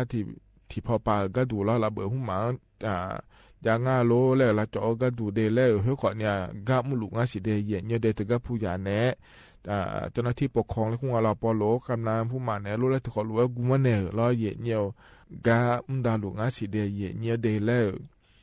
ยยุ่มแล้วจะกะเอกาดาเนในบิสิบิกาเลเดเยเนียเดเฮนาขอนี้ที่ก็เดเยเนียวอันน่าใจที่ก็กะดูนะรอเยเนียวเธอนะขอนี้รัฐบาลปาเนกะดาก็จะกะเอกาดาในนาเดเยเนียเดเจล่างเงยเยเนียชกรมศุลกากรและคงอาเทเยเนียไอ้เรากรมศุลกากรเธอนะขอเนี่ยเดือดไทยมีขอละคุยจะกะลาหัวปังเดี๋ยวเจ๊จะกางล่างเดี๋ยวเจ๊อ่างล่างก็ดูเดี๋ยวถ่ายช่วงหางแล้วล่ะชดเชยในหอหรือเดามันไม่ได้ยังไม่จีมันได้จะไม่ได้ยอมมากเลยล่ะเยี่ยมยอมมานะเราอย่างเงี้ยเจล่างเงี้ยเดี๋ยวถ่ายมีของเราคุยมีอ่างเหอ่างล่างแล้วเลยเจ๊ตัวเราเยี่ยมมีจะมีจะรู้ละแม่ชอบของปลอมนะคู่งานในเยี่ยนี้เขาเนี่ยถ่ายมีของเราคุยมาบีอ่างเจ๊เราเยี่ยมอ่างเหอ่างล่างแม่ยอมมีเนี่ยยังเดียเยี่ยเดเจล่างเงี้ยที่น้องหัวก็ดูบลาเสียงเกินเนี่ยเกิดมาเยอะเนี่ยหรอยมยาจีเนี่ยเยอะเนี่ยชอเธอในบุหรี่ไฟฟ้าและขั้วเธอมาเราเยอะเนี่ยบุหรี่ไฟฟ้าเธอนะยาห่อเราเยอะเนี่ยยาห่อและมีจานในอยู่เมื่อทอเราเยอะนี้อาบูบาหุมาซอยังเราในเยอะเนี่ยชอเครื่องสำอางและขั้วเธอเยอะเนี่ยเฮือเดือดถ่ายมีของอยู่ออนไลน์เนี่ยอ๋อเหือแล้วเลยเนี่ยนะเธอแต่บางเงอะยมยาเจยังอาศิเดเยเนียเดแต่ก็ยอมมาเนี่ยเนี่ยเนี่ยพิวปาก็ดูแลเกอนะคนเนี่ยเยเชยลำบากก็เนี่ยงาเจเยเนียเดแต่มีเนี่ยอินุมคนเนี่ยดื้อมาชอเชลุมาเดอ๋อหลายหัวปะแม่อ๋อดูไว้หัวปะมาเลยเนี่ยมาเงยเจมามือเจอ๋อดูนะเดือดถ่ายมีขอชมยาเจาะเอียเบอร์แล้วแต่มีเนี่ยอ๋อเวลาก็แต่มาเงยอ๋อดูป้าคนนี้ชอเชลุมาเดและงาเทเยเนี่ยน่าเธอเนี่ยเดือดถ่ายมีขอเราคุยมามือเจมาบีอ่อนล่าก็ดูเดลอยเนี่ยเดือดถ่ายช่อหางมาบีละจอก็ดูเดลงานเนี่ยนี้ที่มีเนี่ยยอมมาขอเนี่ยก็เลเจเนี่ยดาลุงเดือดถ่ายช่อหางก็ดูเดลเนี่ยจะกะเอกาดาเนี่ยบิสิบิกาเลเดเนี่ยนั่นใจที่ก็ดูเนี่ยเฮนาลอยเนี่ยก็ปอลูเดน่าหาเดเยเนี่ยยุ่งกับมัวมาจ่าเดี๋ยวเราย้ำจะขอดอขอนี่เกิดยาแม่เยเนี่ยหรอรัฐบาลป่าเยเนี่ยหรอก็บิมัวก็ดูยาเจเนี่ยช่วหาก็ดูนะคนในทีมือเยพังงายาตาเยเชื่อสิกังกันเนี่ยเกิดมาเจเดเยเนี่ยเดแต่ก็อยู่ห้างมาชอบบานยาเด้อ บิชอบาเลเจเยนี่กามหูตุมอนาลออะปอชอมองโลอะปิชอมองโลมาลูมาลายานี่สาเดอโลแล้วงาโลเนี่ยอีโยฮาพูละค่อยจ่อเดอบิชอบาเลงาเยเนี่ยโยกายอนบิชอบาเอียแล้วมังงะลออีนุมาเดือท้าจ่อหาโหอยู่หามาชอบาญาเหอลอเยเนี่ยจนในบิชอบาโลเธอทีแซโกพาเยยาตัดสิกาจงอาเจเดเยเนี่ยเดทีมีในเฮกาทีแซกาเจกาดัวเฮกาทีมือเยพากาเฮโยฮาพูละค่อยจ่อกาลอบิเลอเนบิชอบาเนเลเจเยเนี่ยลออีจูมาบิจิเนโลโลเฮบิจเนโลโลแล้วงาลอเนเยนี่น่าซัวชมยอดองอีญากาดูงาเลและนาลอเยเนี่ยสัญชาติไทยยังกันในไทยจ่อหาเลยอะขอมาเกงาเยเนี่ยลอแอขอนี่ยาสิจกอนยาจอเจเยเนี่ยยาสิจกอนจอเถนะขอเนี่ยการอบรมหลักสูตรผู้ช่วยเหลือดูแลผู้มีภาวะพึ่งพิงและคู่งานเดเยเนี่ยเดเชิงอันนี้เกิดรอชอบมองชอบบาอยู่หามาชอบบาญาเดอชอบบาอยู่ชอบบาเลยชัดสุดนี่ยาสิจกอนมาจอกามาจังเลยยังอ่ะเถอะที่มีเนี่ยเฮกาเดอจะเมย์จออิงอ่ะน่าส่วนในเมย์งาแล้วก็น่ารัฐบาลปานในเมย์งาเดเยเนี่ยเดเจลังเงพอเนี่ยรอเยเนี่ยแม่เนี่ยแม่เยเนี่ยน่าอินุมนาบีมัวอายามงานในเยนี้เราน่าเจลังเงมาอินุมมาราชการอินุมรออินุมราชการปามอยู่มัวรอฮอนเนี่ยรอบาลาชิเพมาจาเดือชมบิดอเลญามาเดและงานเทเยเนี่ยรอนากาบีมัวกาดูนะคนในที่โคเจรอที่โคกาดูบิมาเจเดบาลาชิเพยุโรบีกาดูเลและนะคนเนี่ยบาลาติเสียนางาผ้าบานเนี่ยโกผ้าบานเกินีเจเยเนี่ยเราเทกาธนาคารทกสหปังเนี่ยดอกเนี่ยมาเดและงาเทเยเนี่ยเราเยนี้เราเยเนี่ยชมยดอกหมอนาเราเลยเนี่ยเทกาอบตปาโลเทศบาลปาโลและเยนี่เนี่ยโจกาเอียเนี่ยชมยดอกเนี่ยมาเดเยเนี่ยเดอันนั้นสมเชบาลากุยเสียกันเนี่ยดอกเนี่ยมาเจเยเนี่ยมังเงินนะเราเยเนี่ยก็นามาเชสิญญาหลังหมอนาเทกาอบตลอองค์การบริหารส่วนตำบลร้อยเหี่ยวเทศบาลโลรอพสตลอรอพสตแล้วก็นาฮูบานาขอเนี่ยอนามัยและคู่แม่ร้อยอินุมนาเบอร์โรงพยาบาลส่งเสริมสุขภาพตำบลและคู่งานในเยนี้โยมอยากพูดเราค่อยขอใจไม่ดีมังเงินนะร้อยเหี่ยวโฮยาร้อยเหี่ยวอำเภอละค่อยยาการ้อยเหี่ยวเทกาเธอเดืออยู่ฮันในโจดัวรออยู่ฮันในโจกาลออินเนนะฮะอินยาไม่ดีแล้วงานเทเนี่ยที่อันนะเฮหมอเมียแล้วขอถึงก็เทียจงอะไรเลยเนี่ยอย่าสิก็อย่าจงอะไรเลยเนี่ยมาเลยเนี่ยผู้ช่วยเหลือดูแลผู้มีภาวะพึ่งพิงและคู่เธออาก็จอยเนี่ยเลยก็หมอเมียเลยงามาพุ่งเหวก็สาก็จอยเมเลยแล้วลอยเนี่ยนะลอยเนี่ยถึงก็งานเนี่ยหลวงอบตปาโลเทศบาลปาโลเหมือนนะอนามัยโลแล้วขอเนี่ยเลยเนี่ยนะหาหลังเลยเนี่ยไม่ดีเนี่ยดีเฮนะลอยเนี่ยเหก็อาดัมเบอายามเฮละคุยลอยเนี่ยนะทอนจุนเนี่ยจะก็กะได้เนี่ยบิสิบิกาเดยเนี่ยเดเฮกานาเนี่ยต่อชาติบิมแล้วนะฮะดามายีเนี่ยเฮกาพันในบินะฮะดาต่อชาเฮกาเฮบิมนะรอเนี่ยอามาและชาต่อชางาเดที่ขอรวยนะฮะเบียดามา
ถ้าการยุพในบินาหาดาต่อชาถ้าก็เทบยุมนาลอยเนาะงา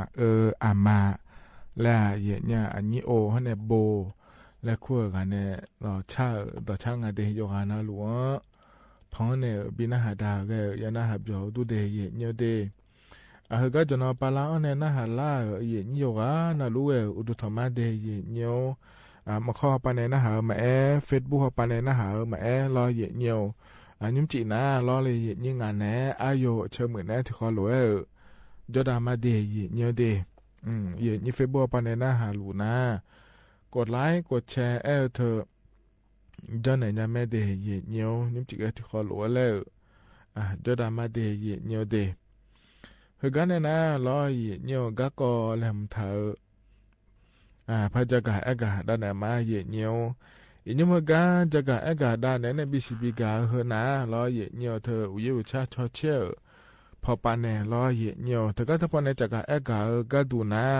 เนียวอินอันเชซุมงาล้ออันเชซุมเนี่ยอันเชยอันก็นี่เจเนี่ยเดือดไทยมีคนเดินอุยยังงั้นเจเดเนียวเด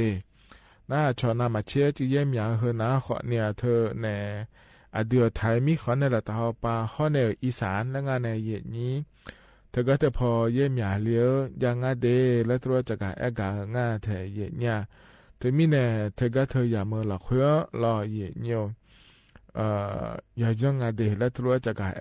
งาเย็นเนียวรออันนั้นเชี่ยเย็นกันนี่รอเย็นเนียวน่าอันนั้นเชื่อว่าเนี่ยนี่เชื่อสมกันนี่นั่นว่า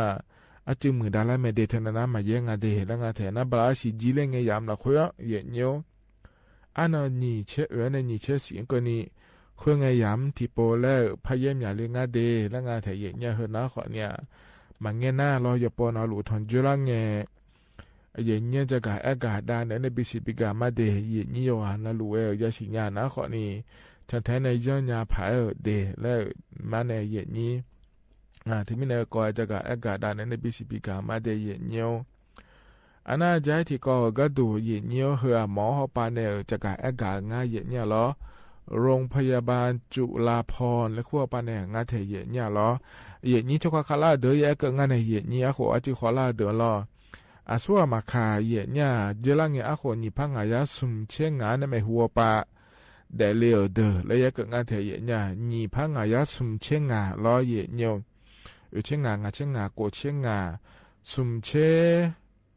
ขวในละตาปาเดอและขวนี้ยังงานในเย็นนี้เกญานาเย็นเนียววัคซีนจอพายงานเย็นเนี่ยเจลังเงวัคซีนยอมยาเย็นจอละแม่ในเย็นนี้ไอ้ขอนี้เธอก็หัวยาหล่อโรงพยาบาลจุฬาภรณ์และขั้วปาเนอจากการกาเถนาโยกานาลูอาลีมาอาบูมาคนญี่ปุ่นอายาสุมเชงงานในหัวปาเดเลเดอสุมเชขวัญในต่อปาเดและขวัญยังงานในวัคซีนจอเธอก็เถิมนะวัคซีนไวรัสตับอักเสบบีและคู่งานเดเยเนเดวัคซีนไวรัสตับอักเสบบีและคู่เธออาเจียนชบัญญากระดูงาและเกินหน้าเธอก็สาชงมาเลเปียลากาชบัญญางาเจเยเนียหรอเยเนียวเธอก็เนี่ยมานี่นะรอเยเนียวมาเลงแต่ก็เธอหุ่มหนาเราเนียวสาชองเปียมาเลงต่ำและขั้วเธอล้อมาเนี่ยนะโยกานาลัวเปียแล้วขอเนี่ยมาเงื่องงาไอเหี้ยเนี่ยไอขอเนี่ยว่าสินจอเดือให้เนี่ยมาจอเดือจอเชี่ยหองไงล้อเหี้ยเนียวว่าสิมาจอเดือล้อเหี้ยเนียวมาเลยเวลาแต่อาเซบีแล้วขั้วเธอจะลังเงมาจอหอเดือนะล้อเหี้ยเนียวมาเลยเปียยมยาเนี่ยมอลังงาเดแล้วตัวเกิดงาเถเหี้ยเนียวเธอมีเนี่ยยัวขอเนี่ยล้อว่าสินจะไม่จอถ่ายเธอนะยอมเหมือนงาเดเจลังเงอาคนนี่พังอายาสุมเชียงงาในไม่หัวปาเดเลียวเดนะเดแล้วงาเถยเนี่ยเธอมีในเหนะคนนี่หมอหัวปาในรัวรอเยเนียจะกะกาดาเนี่ยในบิสิบิกาเลเดเยเนียเดนาสสายก็เกาะรอเยเนียเขาก็จะกะกาดาเนี่ยเหนะยุ่มมาเยเนียโลมาโลเคมยุ่มหน้าที่ขวงที่โปแล้วเลยอย่างนี้เธออโมดาเผื่อเราภาษีและขั้วเธอรัฐบาลยาบีแม่ในเยนี้ยุ่มนาเยเนียวเธอเนี่ยเมียวมาแกรอเยเนียวเธอก็โมดาเผื่อรออย่างนี้ภาษีบีเผื่อรวมโลเคมล้อก็เมียวมาแกแอปพลิเคชันเป๋าตังและขั้วปานเนอบิจอนยามาเดแล้วงาเทวบาอีมาสานนี่ล้อเธอก็จองก็ดูเลยเนียวน่าชอบหาเขายอมอยากอายามคนยายยุ่มแล้วไงมิเนี่ยเราเลยเยนี้เธอมิเนี่ยเราเมียวมาแกเธอก็เธอพอเนี่ยบิจอนยามาเดแล้วงาเทเนียขอเนี่ยกึ่งนงะเมียวอย่างจะโดดเล่นในบิจุมยาก็ดูงาเลยแล้วอายมาจากอากาศโดดเลยนะงาเฮกาพอในเนี่ยที่โปแล้วพระจากอากาศดาในบิสิบิกามาเดเยเนียเดขณะต่อลุล้อนิ่มเจอกาเยนี่นะทอนเจออายามเฮละคุยจากอากาศดาในบิสิบิกาเดเยเนียวงาเฮกาหนาในต่อชาติบิมแล้วพนาหดามาเยเนียไอ้ยังมีส่วนในชาติชาบินหาดามาเดยเนี่ยเดยยิ่งในอามาในบุรุษเนี่ยชูหือหลากลังมันเงี้ยเล่นยาแล้วชาติชางายเนี่ยล้อที่ขอร้อยนะหาเบียดามา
อาทนาเยมิโซเนชาต่อชาลอนะหาเบียวดุยกานาลุเดอามาเกลอ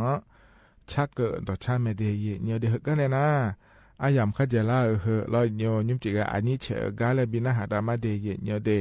ยมยากาเนยุ่มและเฉียงถาจางาเยเนียลออายามขจลาหลวเพราะบินะหาดาเนอายามเจียนะก็อิมาเดอุจิอุเมเดอาคันสอนราคาแช่ตานิทุลาวเนที่ขอหลวแล้วพัฒนจุลมาเดนาลีเยแล้วในกว่าหลังเกินนิเดก็อิมาเดอุดุธรรมะยามีอาบูมีเดอเดยาเลมีมาเดรากาทางเวลาน้อยมาเอลากาเท่ามีโอยามีอุบสุสายาแม่นามีโอยามีอุบสุสายามาเจมีโอยาโยอุบสุมือมาเจมียามีอาบุดเลทิกาโอยามีอุบสุสายามียาโยอุบสุมือยา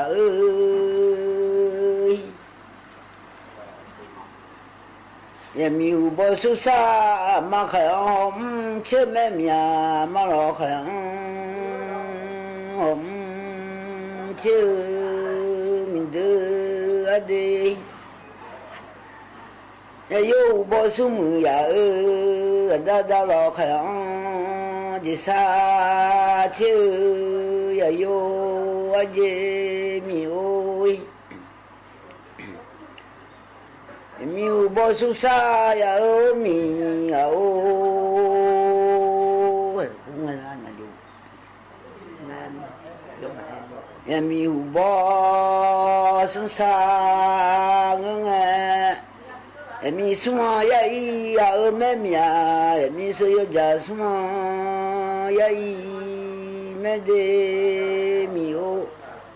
อันนี้เชื่อที่ท่านดูไม่ดียามีอาอยาสายามีอามีโอยามีอาอยาสมายาอีอานัวมานอเจยาแม่มียาบ่มานอเจชอบมีมาเลยาคูยามีโอยาบ่มาคุตายาเจอเดมีเดอโอยาบ่ดาที่เพื่อเพียมีเจ้าสักคูดาเชื่อเพื่อเพียมีโอยามีอาบูมีเดอที่อาโอยาบ่มาคุตาเจกาอีเดนี่เพียวจูยังเทยานามีโอนี่มีจูยังบูยาเดมีที่ก็ที่โดยังมายามีอาบูมีเดอที่อาโออยู่ควายังอยู่เนญามีโออยู่ควายังอยู่เนญมาอยู่บ่อีถ้าทูมีโอมาหนอมาเบียเมียจาหนอมาเบียอดีมาเมลาคุทูละแม่มีโออุเชเมลาหนอละเนนามาอยู่โบกาถ้าทูมีนอมันนี่มันเนมันนอบุเทมันนี่มันเนฮะนอบุบานีเนอมีโอมันเนกายาอุดูชิมาเลดันเนลาเนอุดูชิเนออามาทิรามาเตบิมละเล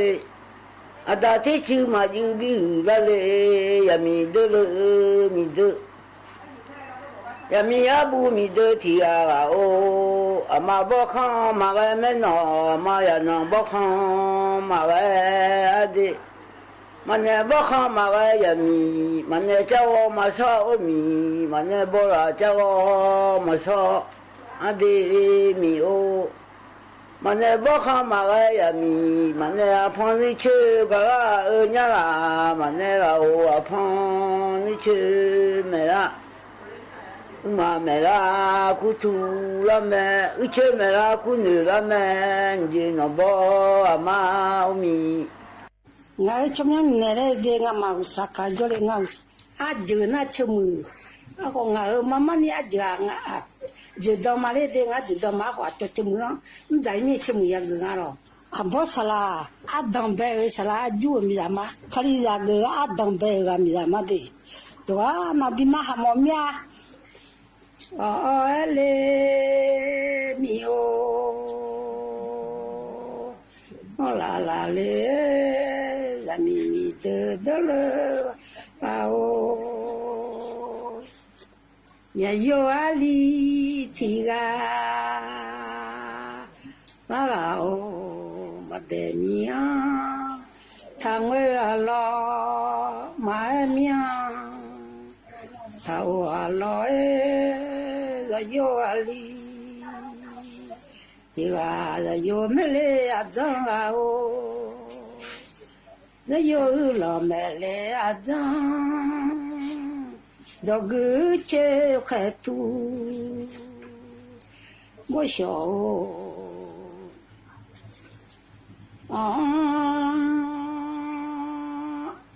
ya yo ali ti ga o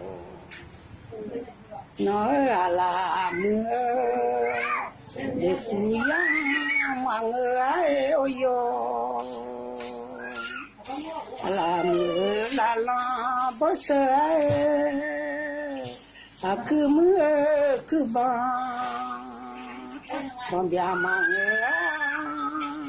nó cứ mưa cứ ai cứ to thì dù là yo ali thì vào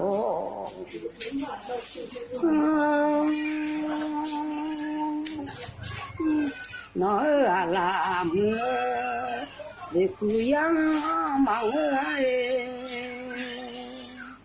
là mưa la bơ sơ ai yo ali thì vào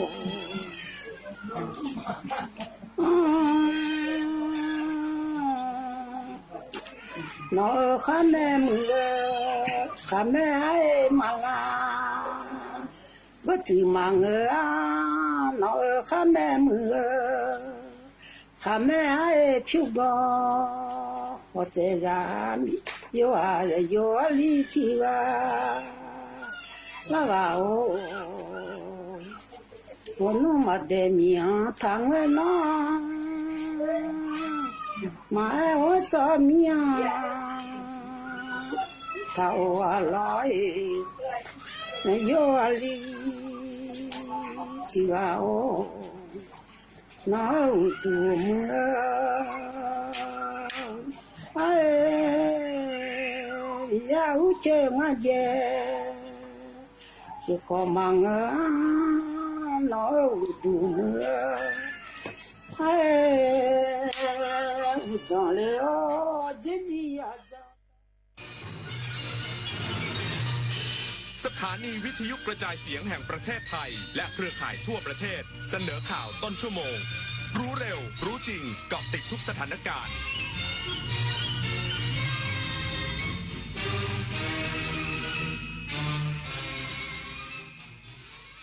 รับฟังข่าวต้นชั่วโมง 22 นาฬิกากับธราวุฒิวิชัยดิษฐ์ครับรัฐมนตรีช่วยว่าการกระทรวงการคลังยืนยันต่อที่ประชุมสภาผู้แทนราษฎรถึงการตั้งงบประมาณรายจ่ายชดใช้เงินคงคลังอีกสักครู่กลับมาติดตามรายละเอียดครับตอนนี้ปัญหาบุหรี่ไฟฟ้าเข้าถึงง่ายมากและมีรูปแบบที่ดึงดูดใจเด็กๆโดยเฉพาะสารเสพติดเป็นภัยต่อชีวิตบุหรี่ไฟฟ้ามีสารพิษอันตรายต่อสมองที่กำลังพัฒนาของเด็กและเยาวชนอนาคตประเทศชาติจะพัฒนาอย่างมีคุณภาพร่วมปกป้องเด็กและเยาวชนจากบุหรี่ไฟฟ้าคนไทยไม่เอาบุหรี่ไฟฟ้าคนไทยไม่เอาบุหรี่ไฟฟ้าคนไทยไม่เอาบุหรี่ไฟฟ้ารู้ไหม ไหมว่าโรคพิษสุนัขบ้าติดต่อสู่คนได้และหากแสดงอาการแล้วไม่มีโอกาสรอดถูกสุนัขหรือแมวกัดข่วนหรือแม้แต่เลียบาดแผลอย่ารอช้ารีบล้างแผลด้วยน้ำและสบู่ให้สะอาดแล้วไปพบแพทย์ทันทีเพื่อรับวัคซีนป้องกันจำไว้วัคซีนช่วยชีวิตได้โรคพิษสุนัขบ้าป้องกันได้ถ้ารู้ทันและไม่ประมาทอย่าชะล่าใจถูกกัดถูกข่วนถูกเลียบาดแผลรีบฉีดวัคซีนทันทีคนไทยรักสุขภาพฟังทางนี้ขอเชิญร่วมออกกำลังกายสร้างสังคมสุขภาพดีกับโครงการแสงดวงใจไทยทั้งชาติเดินวิ่งปั่นป้องกันอัมพาตครั้งที่ 11 เฉลิมพระเกียรติด้วยแนวคิดใหม่ออกกำลังกายเป็นนิสัยห่างไกลสโตรก No Stop No Stroke สมัครได้แล้ววันนี้ที่ wrb11.thai.run ถึง 31 สิงหาคม 2568 มาร่วมกันทำให้การออกกำลังกายเป็นส่วนหนึ่งในชีวิตประจำวันแล้วมาเดินวิ่งปั่นพร้อมกันทั่วประเทศ 2 พฤศจิกายนนี้เวทีสำคัญที่ผู้บริหารระดับสูงขององค์กรสื่อชั้นนำจากนานาประเทศในภูมิภาคเอเชียแปซิฟิกที่เป็นสมาชิก AIBD จะประชุมใหญ่สมัยสามัญประจำปีครั้งที่ 23 ภายใต้แนวคิด Media for People Peace and Prosperity เพื่อร่วมกันแลกเปลี่ยนมุมมองในการขับเคลื่อนนโยบายและการรับมือกับความท้าทายของสื่อระหว่างวันที่ 19 ถึง 21 สิงหาคมนี้ที่จังหวัดภูเก็ตนายจุลพันธ์อมรวิวัฒน์ตอบประเด็นการตั้งงบประมาณรายจ่ายชดใช้เงินคงคลังปี 2569 และราคาจัดซื้อเครื่องปรับอากาศของกรมศุลกากรและกรมบัญชีกลางที่แตกต่างกันยืนยันว่าไม่มีความผิดปกตินายจุลพันธ์อมรวิวัฒน์รัฐมนตรีช่วยว่าการกระทรวงการคลังและรองประธานคณะกรรมาการวิสามัญพิจารณาร่างพระราชบัญญัติงบประมาณรายจ่ายประจำปีงบประมาณ 2569 ตอบประเด็นคำถามมาตรา 9 การตั้งงบประมาณรายจ่ายชดใช้เงินคงคลังซึ่งกรมบัญชีกลางเสนอมากว่า 123,000 ล้านบาทเป็นการตั้งงบประมาณรายจ่ายชดใช้เงินคงคลังที่ได้จ่ายไปแล้วในปี 2567 ตามพระราชบัญญัติเงินคงคลังปี 2491 ซึ่งการเสนอตั้งงบประมาณรายจ่ายชดใช้เงินคงคลังในปี 2569 มากกว่ากันเพียง 21 บาท 85 สตางค์ยืนยันว่าไม่ใช่เรื่องผิดปกติส่วนการจัดซื้อเครื่องปรับอากาศของกรมบัญชีกลางและกรมศุลกากรที่มีราคาต่างกันนั้นทั้ง2หน่วยงานได้มีการทำคำขอเข้ามาตามมาตรฐานครุพันธ์และระเบียบวิธีการจัดซื้อจัดจ้างทุกประการเป็นไปตามราคากลางที่มีการกำหนดขึ้นที่มีความแตกต่างเนื่องจากมีคุณลักษณะและแบบแตกต่างกันทั้งนี้ได้มีการตั้งคณะอนุกรรมาธิการขึ้นมาเพื่อพิจารณาด้านครุพันธ์อย่างละเอียดสำหรับข้อห่วงใยเรื่องสินค้าไม่ได้มาตรฐานและการลักลอบนำเข้าสินค้าผิดกฎหมายกรรมาธิการได้สอบอย่างละเอียดโดยมองว่าต้องนำเทคโนโลยีเข้ามาเป็นกลไกในการแก้ไขปัญหาเพื่อใช้เสริมความแข็งแกร่งให้กับหน่วยงานในการดำเนินภารกิจเพื่อป้องปรามสินค้าดังกล่าวธนพร ปรุฤทธิ์รายงานรองผู้บัญชาการตำรวจสอบสวนกลางเปิดเผยภายหลังการประชุมคดีวัดพระบาทน้ำพุและหมอบีคืบหน้าไปแล้วบางส่วนแต่มีบางส่วนยังไม่ชัดเจนต้องตรวจสอบหลักฐานเพิ่มเติมพลตำรวจตรีจรูญเกียรติปานแก้วรองผู้บัญชาการตำรวจสอบสวนกลางเปิดเผยภายหลังการประชุมร่วมกับหน่วยงานที่เกี่ยวข้องกรณีคดีวัดพระบาทน้ำพุและนายเสกสรรทรัพย์สืบสกุลหรือหมอบีว่าคืบหน้าไปแล้วบางส่วนแต่มีบางส่วนยังไม่ชัดเจนเป็นเรื่องการตรวจสอบหลักฐานเพิ่มเติมส่วนการเชิญบุคคลที่เกี่ยวข้องมาสอบปากคำนั้นขอหาหลักฐานเพิ่มเติมเพื่อให้มีข้อมูลที่ชัดเจนและสามารถยืนยันได้ก่อนขณะนี้มีข้อมูลรายรับรายจ่ายของทางวัดและมูลนิธิแล้วบางส่วนต้องตรวจสอบเพิ่มเติมโดยจะยังไม่มีการขอเข้าไปตรวจสอบภายในวัดการที่เรื่องดังกล่าวเพิ่งจะมาเป็นเรื่องที่สนใจในขณะนี้ต้องย้อนกลับไปเมื่อกว่า30 ปีที่แล้ววัดพระบาทน้ำพุถือเป็นที่พึ่งให้กับประชาชนผู้เดือดร้อนขณะมีการแพร่ระบาดของโรคเอดส์ทำให้มีการมองข้ามในหลายๆเรื่องแต่ภายหลังเมื่อการรักษาดีขึ้นค่าใช้จ่ายน้อยลงแต่กลับยังพบว่าการรับบริจาคยิ่งเพิ่มมากขึ้นมีการตั้งมูลนิธิรวมทั้งการรับบริจาคในหลายรูปแบบรวมทั้งทางออนไลน์เป็นความผิดปกติในการหารายได้ของวัดและมีการนำเงินไปฝากบุคคลหลายคนก็เป็นเรื่องที่ต้องกลับไปทบทวนเพื่อหาข้อเท็จจริงว่าเกิดอะไรขึ้นในช่วง 10-20 ปีที่ผ่านมาล่าสุดมหาเถรสมาคมมีมติให้ยกเลิกการจัดเทศวันสงกรานต์และปิดบัญชีกองทุนช่วยผู้ป่วยโรคเอดส์และโรคเรื้อนวัดพระบาทน้ำพุจังหวัดลพบุรีแล้ว นายชัชพล ชัยพรรักษาราชการแทนผู้อำนวยการสำนักเลขาธิการมหาเถรสมาคมกล่าวว่า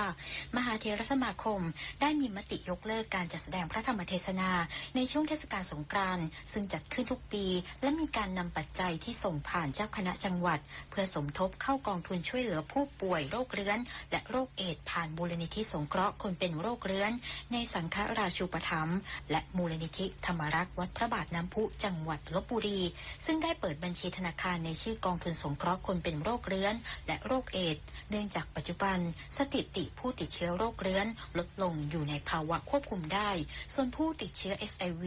และผู้ป่วยโรคเอดส์สามารถรับยาต้านไวรัสตามสิทธิหลักประกันสุขภาพแห่งชาติโดยไม่เสียค่าใช้จ่ายรวมทั้งมีหน่วยงานที่ดำเนินงานสงเคราะห์ผู้ป่วยอย่างครอบคลุมแล้วจึงมีมติให้ยกเลิกและให้ปิดบัญชีธนาคารดังกล่าวและส่งมอบปัจจัยคงเหลือครึ่งหนึ่งของยอดเงินที่คงเหลืออยู่ในบัญชีณปัจจุบันให้กับมูลนิธิทั้งนี้หากมีข้อขัดข้องในการมอบปัจจัยคงเหลือให้นำปัจจัยทั้งหมดมอบให้สภากาชาดไทยแทนไมค์ชโยรายงานจบข่าวธราวุฒิวิชัยดิษฐ์อ่านรับฟังข่าวครั้งต่อไปเวลา 23 นาฬิกาครับติดตามข่าวที่นำเสนอไปแล้วได้ที่ www.thainews.prd.go.th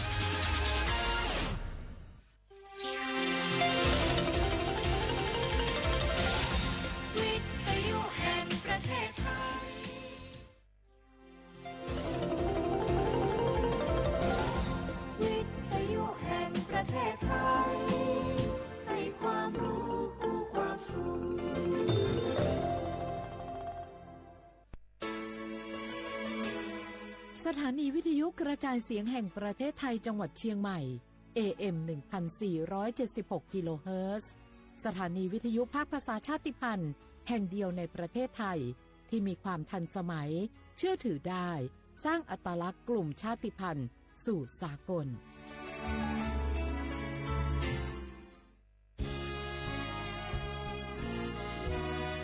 พระบารมีปกเกล้าเพื่อปวงชนชาวไทย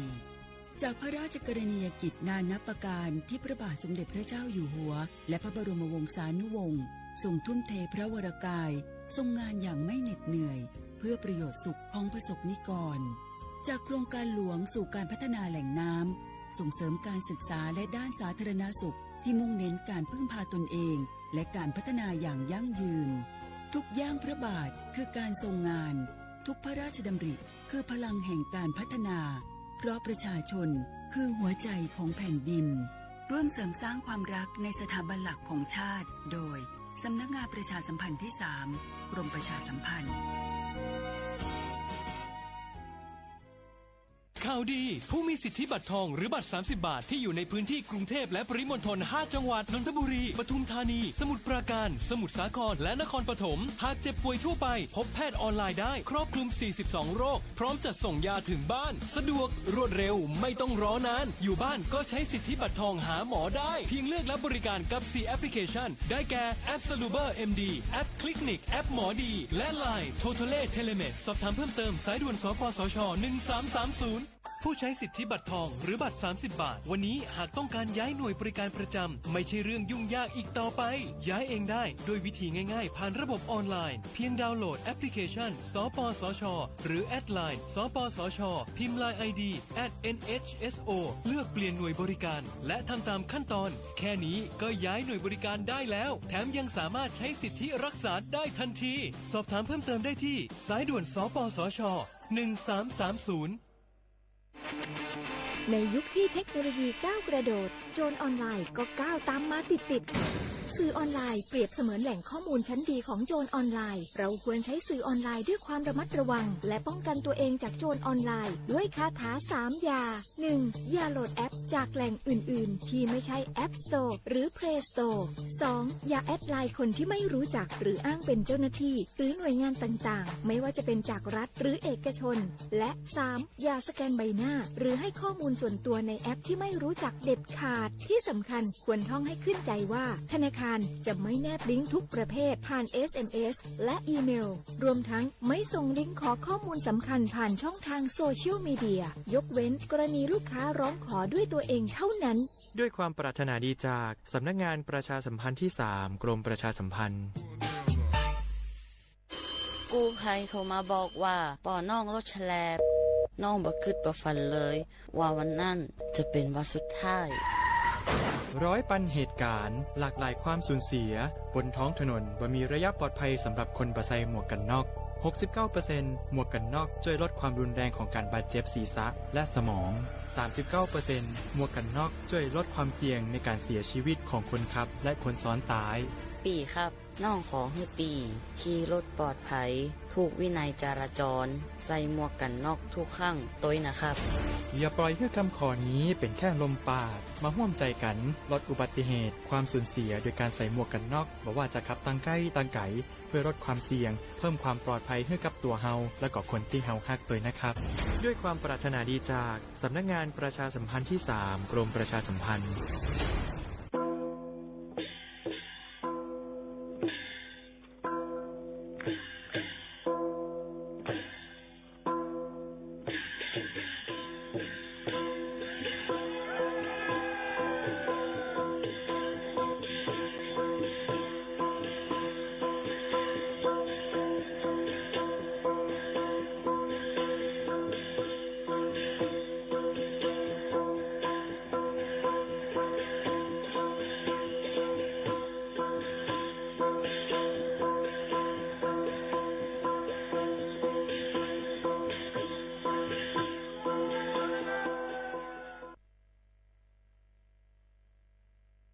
พี่น้องเขาสนใจใครปืนเผาผ่านตั้งห้องปล่อยเสียงสวทเก้งใหม่ปั่นตั้งหู้ห่มปาดังมีดังซื้อถ่อมแจ้งแล้งหลีกว่าไก่ในปืนตีเจดอนเก้งใหม่กับสืบมาเลยดีสวทเก้งใหม่หมายฟ้น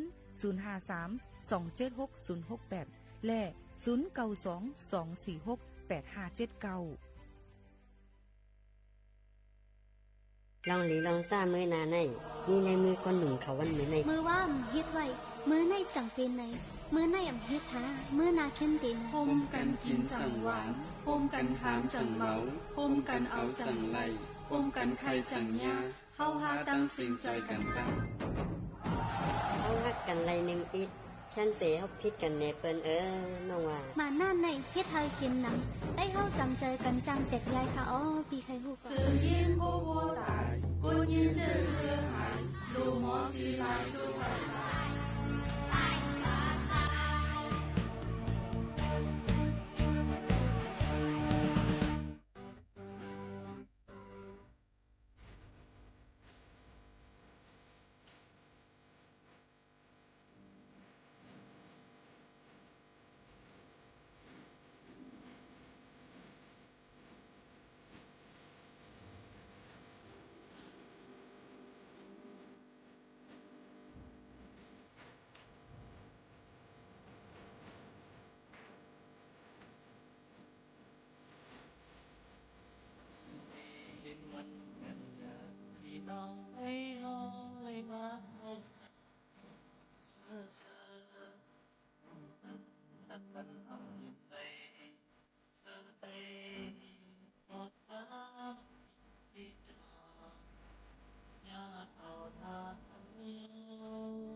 เมื่อสูงค่ะเมื่อสูงพี่น้องผู้ยินถ่อมเสียงได้ตั้งเสียงกูก็กูเกิลค่ะชบกันที่เนอตอนการห้องปล่อยเสียงสวทเก้งใหม่ AM 147 ฮกิโลเฮิรตซ์ค่ะปืนปล่อยเสียงกูวันพอถึงมาข้าวยาม 10 โมงถึง 11 โมงกลางเนื้อกลางค่ำอยู่เนื้อตอนการห้องปล่อยเสียงหับการคุณมึงจึงไทย AM 147 ฮกิโลเฮิรตซ์ค่ะสถานีวิทยุกระจายเสียงแห่งประเทศไทยจังหวัดเชียงใหม่ Radio Thailand เก้งใหม่ค่ะคลื่นนะคะ AM 147 กิโลเฮิรตซ์อำใจ FM ค่ะเนาะเป็น AM 147 กิโลเฮิรตซ์ค่ะปืนปล่อยเสียงกูวันพอถึงมาข่าวยาม 10 ถึง 11 โมงกลางเนยกลางค่ำตอนด่าในวันเหมือนในถึงมาในวันพุธที่ 13 เดือน 8 2 เฮงปลาย25เป็นเดือนเกาลวง4ค่ำในวันเหมือนในจอมหนังดังเมืองจึงไทยค่ะกันเนาะพี่น้องเขาค่ะฮบทบจอมกันสิอยู่จอมเขาผู้ปืนเผาและผู้จัดรายการยิงโมขาวนุ่นสุภาวันเชื้อสารวินเป็นอ้อยก่ออ้อยเสบ่แม่ปีน้องๆเขาค่ะหับถอมรายตั้งเรดิโอออมลมตัวรายตั้งไลฟ์เฟซบุ๊กเพจสวทเก้งใหม่ AM 147 กิโลเฮิรตซ์ค่ะโดยรายตั้งไลฟ์ TikTok เขาค่ะแตงโม MKN รายตีรายตั้งออนไลน์ออนแอร์พร้อมกันกว่ามือเร็วกันกำเหลวในนั้นค่ะเยอะกับปืนปล่อยเสียงกว่าดังคงปล่อยเสียงจอมก็เปิ้นนั่นแหละหับถอมเสียงเกาหลีด้วยเงาหางเสียงเกาหลีในนั้นค่ะเฮาค่ะก็เป็นในตอนการอยู่ที่ห้องปล่อยเสียงมันก็ว่าพี่โมขานนเหตุการณ์สังคมมาลาดแอบไกลในอยู่เหตุการณ์อยู่เป็นผู้ปืนเผาและผู้จัดรายการห้องปล่อยเสียงเก้งใหม่ AM 147 กิโลเฮิรตซ์เหตุการณ์มาที่ในปียาวเข้าหึงเข้ามาในปีที่16อย่างเข้าปีที่17ยาวค่ะพี่น้องเขาก็เปิ้นนั่นแหละพี่น้องเขาก็ได้ถามกันมาอยู่คือว่าเหตุการณ์สังฆาเป็นหมอสอน5เป็นอันนั้น5อันนี้5เป็นเหตุการณ์เป็นผู้ปืนเผาและผู้จัดรายการที่ในมันก็อันยิ่งโมขาวนนทบอยู่นั่นเนี่ยค่ะพี่น้องเขาเหตุการณ์เสใส่ท่องถ่อมอยู่ค่ะยินจมค่ะใจเราคือลูกหลีพ่อแม่ค่ะก็เตมีค่ะเหมือนหนังว่าแต่เหลวในวัดไว้เฮาค้าในก็เปิ้นโตปันให้การลาดปันให้เปิ้นโตปันอายุให้มันถึงอีกนึงตอนตัดที่โตไว้ขับขี่เท่านั้นก็เฮ็ดอำไลย้อนปึงให้ปิโมขาวนนการลาดปันพองแต่เหลวในย่ายเปิ้นหยอกแลนกินเงินปึงให้ปิโมขาวนนการลาดปันพองย้อนปึงให้ปิโมขาวนนกะหาปันโพคาพองเมฆคาพองเจิมเจิ้งหนังในค่ะเนาะก็เปิ้นนั่นแหละหุ่งปล่อยเสียงเฮาค้าในปืนปล่อยเสียงดอนดาได้เอาข่าวงามมาฝากตอนปันพี่น้องเขาให้ค่าเป็นตั้งหมดเนี่ยค่ะเมื่อหนังยาเกเลียดติ๊กๆๆก่อมไล่หนังเก่าก็เปิ้นนั่นแหละเพราะว่าเป็นการอันเลยอันนั่นค่ะเนาะพี่น้องลองวัดลองไว้ก็ได้กว่าถามที่ไผลองวัดลองไว้ลองยุ่มลีกินหวานเนี่ยก็ดีกว่าที่ห้องยาเจิ้งหนังในค่ะยุ่มลีกินหวานก็เลยได้ต้วยแทงก่อนว่าเฮาใครยุ่มลีกินหวานต้องเจี๊ยบ5 6ไข่5เคียวเจี๊ยบ5เป็นเจิ้งหนังในค่ะเนาะก็วันนั้นลองตั้งเจ้าในก็พี่น้องเขาก็รู้เลยกว่ายดยาเฮามันถูกแมนอองตีอองตั้งมันก็เตลีในนั่นค่ะพี่น้องเขาอันนี้ก็คัดเจอเอามาฝากตวนจู้ถึงพี่น้องเขาให้แรงยินถ่อมจ้อมกันเนี่ยค่ะเมื่อในเตเลยหันน้องๆเขาในนั่นค่ะตีห้องเห็นน้องๆเขาวชิราวิทย์ล่ะค่ะลูกน้องๆเขาตีห้องเฮงนะคะวัดชิราวิทย์นะคะตั้งเจดอนเก่งใหม่เลยมาอยากเยี่ยมตัวดีตั้งห้องปล่อยเสียงเฮาคาดีใ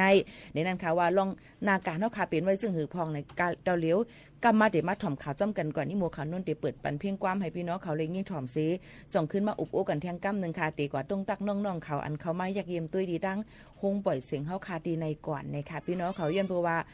มีน้องๆเขามาว่าเปิ้นเหตุการณ์ผ่ายจะรายการเป็นซึ่งหือพองซึ่งหนังนะคะเนาะพี่น้องเขาค่ะอ่อนกันเลือหรือใส่จุกแก็บกั้มก่อนค่ะนะ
อ๋อค่ะก็เดี๋ยวมีน้องๆเขาค่ะเหมือนในก็หยุ่มยำว่าเตเป็นตื้อตั้งหลีตอนตาเต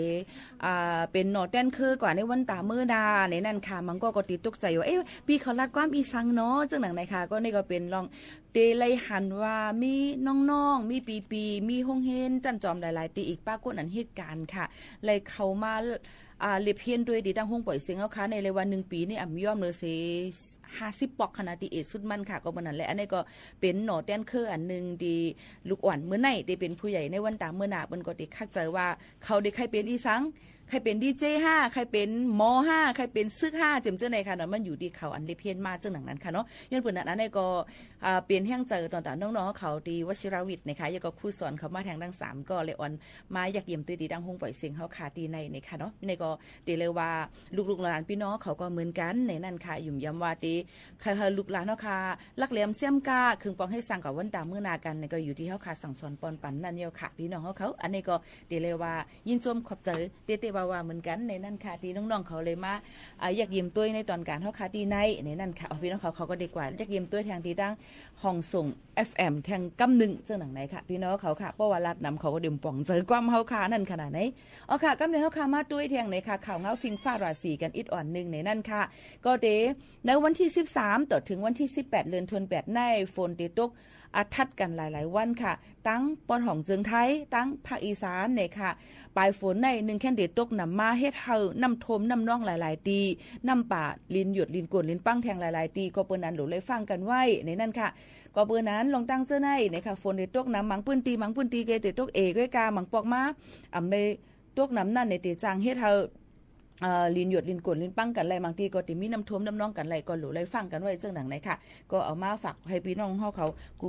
ก้นตั้งหมดตั้งเสียงเจ้าหนังไหนค่ะเนาะปอแม่พี่น้องๆเฮาเขาค่ะ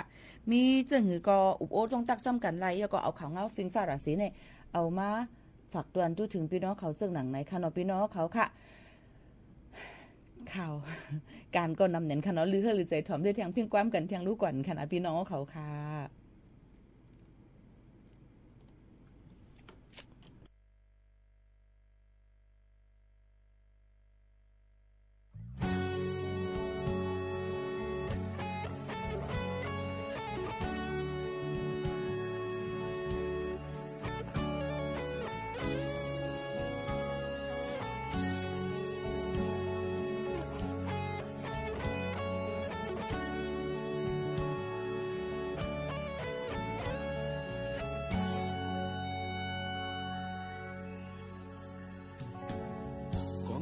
ก็เปื่อยิงไต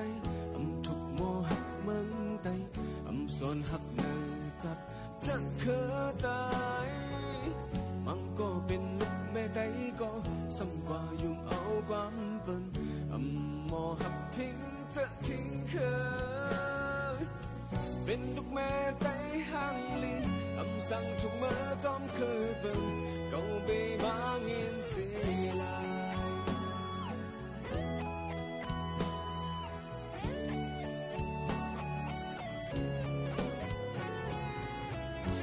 เจอก็เปื่อยิงไตทุกโมหักเมืองไตสอนหักเนื้อจัดจะเคอตายมันก็เป็นลูกแม่ไตก็ซ้ำกว่าทอมเอาความเปิ้น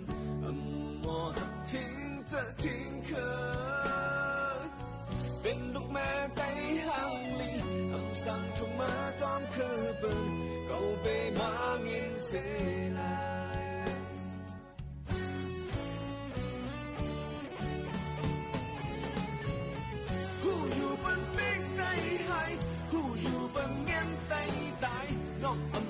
สังกุมยอมเลยเคอเปิ้นโก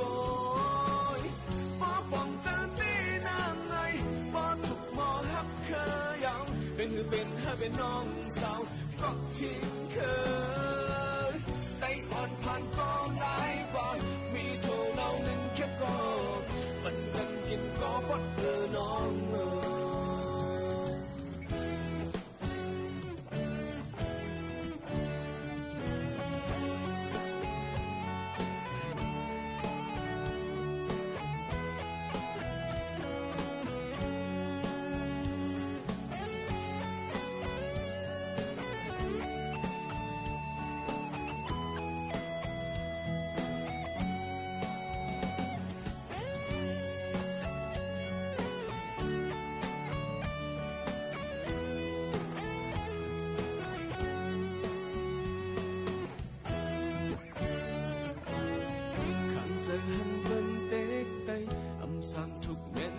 ำใน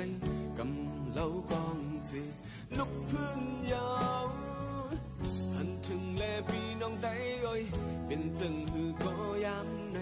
ทุกพร้อมเพลงกันคักแห้งยาวยิบกองเสมันสะก็หันอยู่ที่ลินหน้าปอยตึกเสเคยหันยิงไต้ทับเคยยาว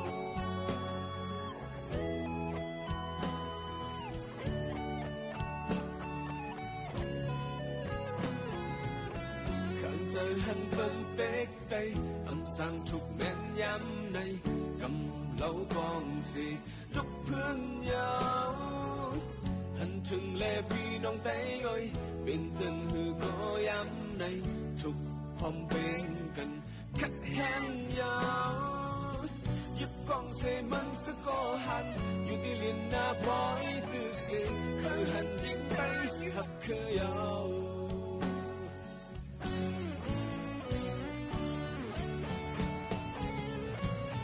บอกจะมีน้ำเลยไต้นั่งกันฮักแฟนกันเดลีเซอันเปิ้นมาฮักนา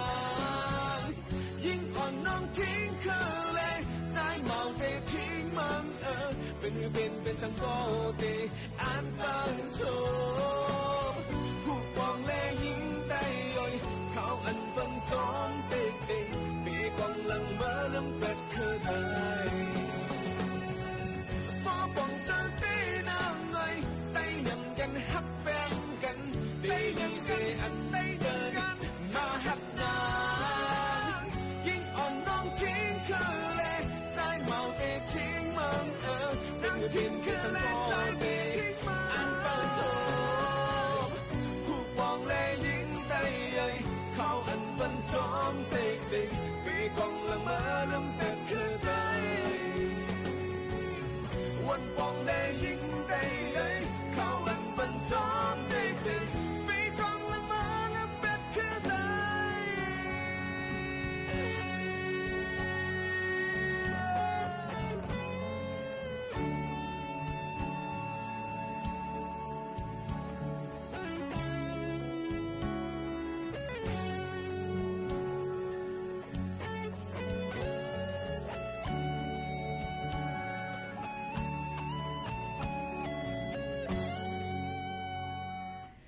เสลายนางยิงไต้นะคะนี่เป็นดึงเพลงความค่ะเนาะอันเป็นสายฝนออกมาห้องเตรียมใจสายลาวในนั่นค่ะก็ในที่เป็นเพลงความมาหนูถูกใจนึงโหถ่อมเพลงความค่ะเนาะอย่าไปวนนำค่ะเนาะพยายามไปเลยตอนหมอกตอนมาไหลค่ะพี่น้องเขาค่ะอยู่โลเที่ยง18โลงค่ะนะพี่น้องเขาถ่อมกันอยู่ในค่ะเนาะยินจมเข้าใจอย่านำค่ะก็แม้เขาค่ะมาด้วยข่าวเงากันอีค่ะพี่น้องเขาเตเลหันว่าในค่ะกาปานตะเหลวในก้นจะเจออันขึ้นใหญ่ขึ้นกาบก้นนำเหลืองก้นกัดเขียนก้นงานก้นหัดหานก้นนำเหลืองก้อยกากำนำในนั่นค่ะตีเป็นก้นอันทบลองอ่องมานเขานั่นตีใกล้คาแหมตูเจ้าเก่าตายได้เป็นปืนหูตั้งหัดอันนึงค่ะเนาะพี่น้องเขาค่ะก็เปิ้นนั้นแลภายป้ายเจอเขานั่นเปิ้นลาดไว้ว่ามังก็อำเลยว่นสอนเสียอีดว่าตูเจ้าเก่าเด้คาแหมตูเจ้าเก่าตายก้วยกามังก็ว่นว่าเกาใครตายแบบน่ะเกาใครเป็นนั้นเกาใครเฮ็ดนั้นน่ะลองป้ายว่นจูเก็บกำในกำนำเจอในตีเป็นก้นอันมีลองตังหัดหานกัดเขียนนำกัดนำเป็นก้นมีลองออกมานสูงเมื่อหนังก้นมากมีเงินค้ำจัดบานอำเลยสุกสักอีสังเป็นก้นลื่อหลัง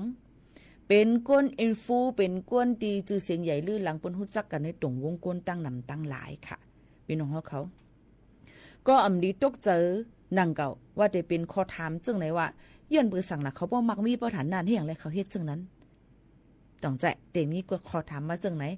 ก็เบอร์นั้นแหละป้ายวนกวนเอาค่ะในมันอ่ำเมินกันนั่นใครพี่น้องเขาค่ะมันก็เดวนว่าป้อมีเงินในเดมีตังซื้อมีหนำก็คือก็มีตังซื้อกันนั่นกวยการลองตั้งซื้อในอ่ำเลยหมายถึงว่าติเลยมีเงินเมียวเหลียวกวยค่ะการมีนาทีการงานมีหลายหลีมีจื่อเสียงใหญ่ลือหลังมีจัดปานหลีอ่ำตับหลูเลยตุกขาคันเจออีสังเจอไหน มันก็ผังหางเขาเตยุ่มหางลีอ่อนยุ่มเลเกียวน่ะกินลีกินหวานยุ่มอ่ำมีลองคีสังหันเขาอันเขาต่างในสื่อออนไลน์กูอันนั่นอ่ำว่าอันไรก็เย้าเขามีดังซื้อเนี่ยก็เลยมีดังซื้อเนี่ยนาทีการงานเขาก็หางลีเนี่ยเฮียงแหละมันก็ซ้ำข่าวออกมาว่าโหใครทำตัวเสาเก่าตายเย้าล่ะก็เบอร์นั้นแหละขอถามอันที่เฮาคากูก็ใครถามอยู่นั่นตั้งซื้อในเป็นอีสังตั้งซื้อจากเฮาคานั่นเป็นอีสังกวนว่าในจ่องพี่น้องเขาตอบไรอำมีเขาตอบเหมือนกันอำมีเขาตอบที่อันผิดค่ะพี่น้องเขาก็เบอร์นั้นแหละลองตั้งซึ่งหลังไหนภายป้ายอยู่หลีลุมฟ้า WHO เขานั่นไล่คุยหันลองปื้นหูเกี่ยวกับไปลองอันดีสนใจลองการใครทำตัวเจ้าเก่าตายในค่ะพี่น้องเขาหนึ่งในกูปีเตมีกุนโกนปัดปื้นลุมฟ้านำเหลือเสียเสียนก็ตีลู่อสักสายใจซุ่มอสักสายใจกว่าโดยการใครทำตัวเจ้าเก่าตายในลุมฟ้าในค่ะนะ7 แสนก็ใน1 ปีโกนอันตีใครทำตัวเจ้าเก่าตาย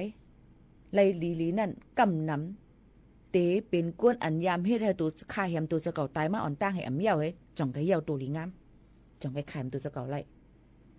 จังไหนค่ะพี่น้องเขาการค่าแฮมตัวเจ้าเก่าตายนั่น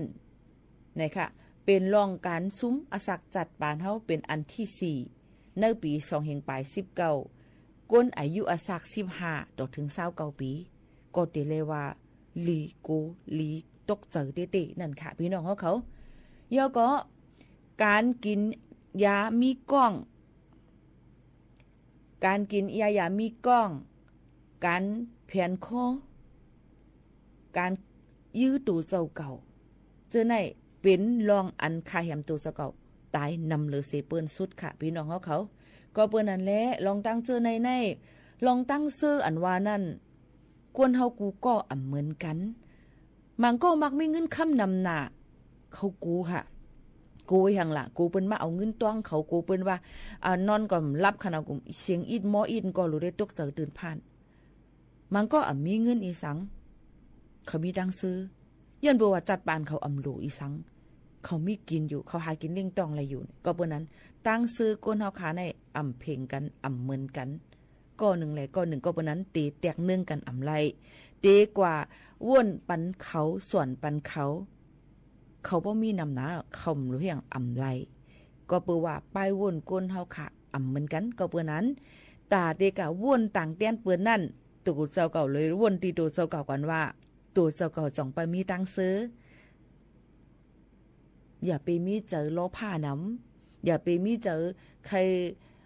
ควายเปิ้นน้ำควายเปิ้นน้ำก็เจ็บน้ำหื้อน้ำค่ะเปิ้นมีเฮือน2 จันก็ติมี3 จันเปิ้นมีรถก้า2 ลำก็ติมี4 ลำเจอในเป็นการตีล้อผ้าลำหมากเสียเฮ็ดให้ตัวเจ้าเก่านั้นฮื้อเนี่ยมันก็หันเปิ้นจังนั้นจังไหนแตกปีหมกเขานั่นเขาเนี่ยโลหังใครอยู่เนี่ยอย่าไปวนจังนั้นค่ะก็บ่ว่ากวนเฮาค่ะกูก็เฮ็ดกินจ้างเงินเลือนนี่ก่อนค่ะนะเนี่ยนะเลยมีหาเจอว่ามีปลายมักมีดอนดาโดเจ้าเก่าเดี๋ยวก็ต้อนวนว่าเปียดการสู่อันในแลมาเฮ็ดการจอมเฮาแลติเลลีเปียดการแม่วานสู่นั่นแลพอมาเฮ็ดจอมเฮาในสู่ติเลอ่องมัน1 เหรียญคะนันคะไน 4-5 แสน 7-8 แสนอยู่เฮ็ดการออนไลน์ก็เลยเงินเลือนนำ7-8 แสนบ่ทันนั้นกวนเฮาค่ะนี่มีกวนทุกค่ามีกวนผ่านแล้วค่ะต้องใจก็เปิ้นนั่นแหละเปิ้นใกล้ๆสอซนตีอ่อนๆเฮาค่ะนั่นสิเอาอันนั้นใจตื้อยื้อเฮาค่ะใจน่ะเฮาเฮ็ดการ1 วันเลย 4-500มาเฮ็ดการจอมเฮาแลเงินเสียง 4-500มาเฮ็ดการจอมเฮาแลสุดที่เลยคะนายถามก่อนว่าบ่ท่านั้นกวนทุกค่าคันเจอเนี่ยมันมีค่ะมึงกวนหนองไหนย้อนนั่นแหละถ่อมหูไว้หูอันไรลีก็เอาอันไรเจอก็เฮ็ดกว่าอันไรเจอก็ให้เป็นตอนสอนสิฟังสติตัวเจ้าเก่ากว่าค่ะพี่น้องเขานั่นคือกันถ้าแหมตัวเจ้าเก่าตายนั่นมันดีมีน้ำมันก็กันเนี่ยวดกามค่ะ เฮ็ดสังไว้ก็วดกามมันติจ้อมมาตอบแทนขึ้นเนี่ยพี่น้องเขาอยู่มั้งค่ะกลุ่มกันนี้กับกลุ่มกันนี้อันนั้นอันไหนอยู่ก็ในมันกันนี้ว่าวดกามวันหลังเจ้าในมันหยาบขนาดบ่แม่ปีๆน้องๆเขาค่ะย้อนเปิ้นนั่นแหละ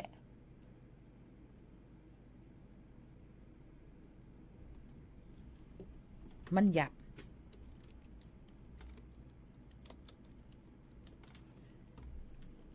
เนี่ยขนมปอมเมปีๆน้องๆเขาค่ะการคายแหมตัวตายในลีโกเนี่ยลีโกเจอหรือเสเปื้อนเย้าในนั่นค่ะก็เปิ้นนั่นแหละสั่งเจอว่าพี่น้องเฮาเขา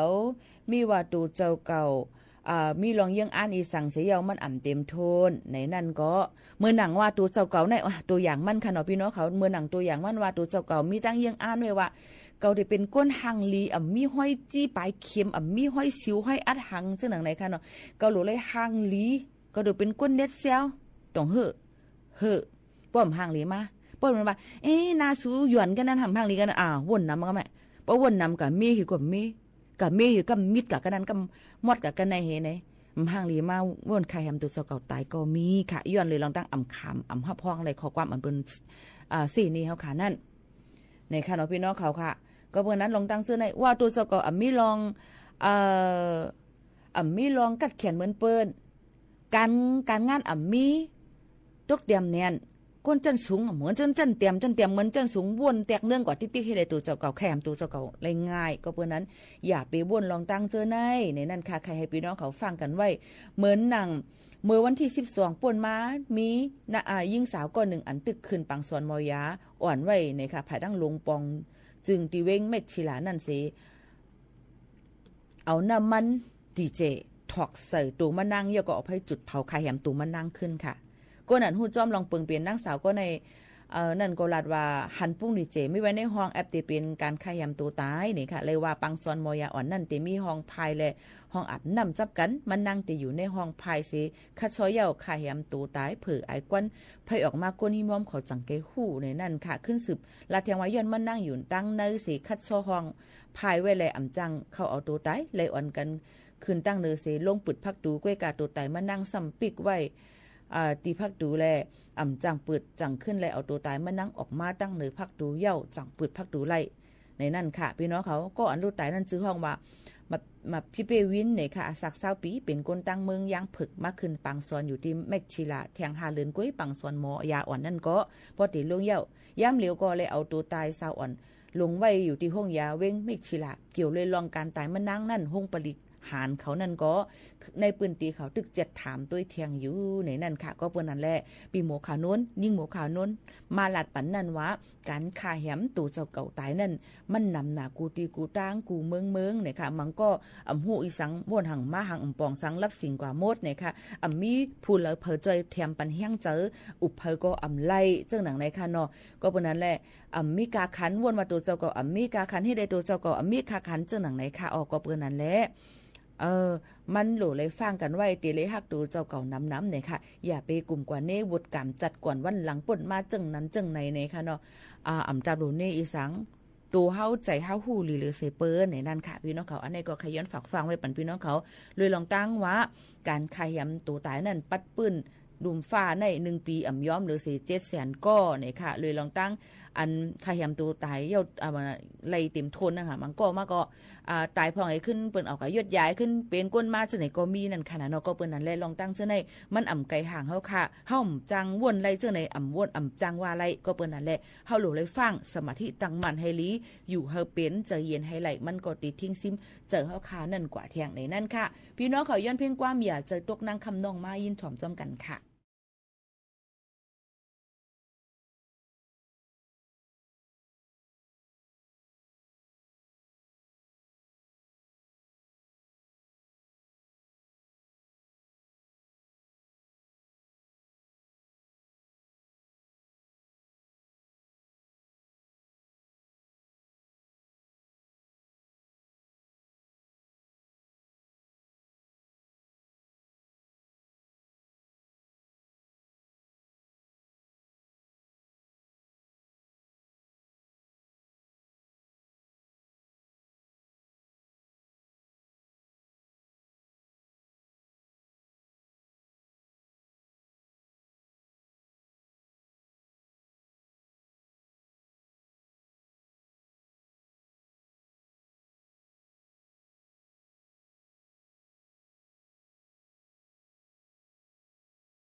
อ๋อค่ะพี่น้องเขาค่ะถ่อมจ้ำกันในตอนการเฮาค่ะดีใน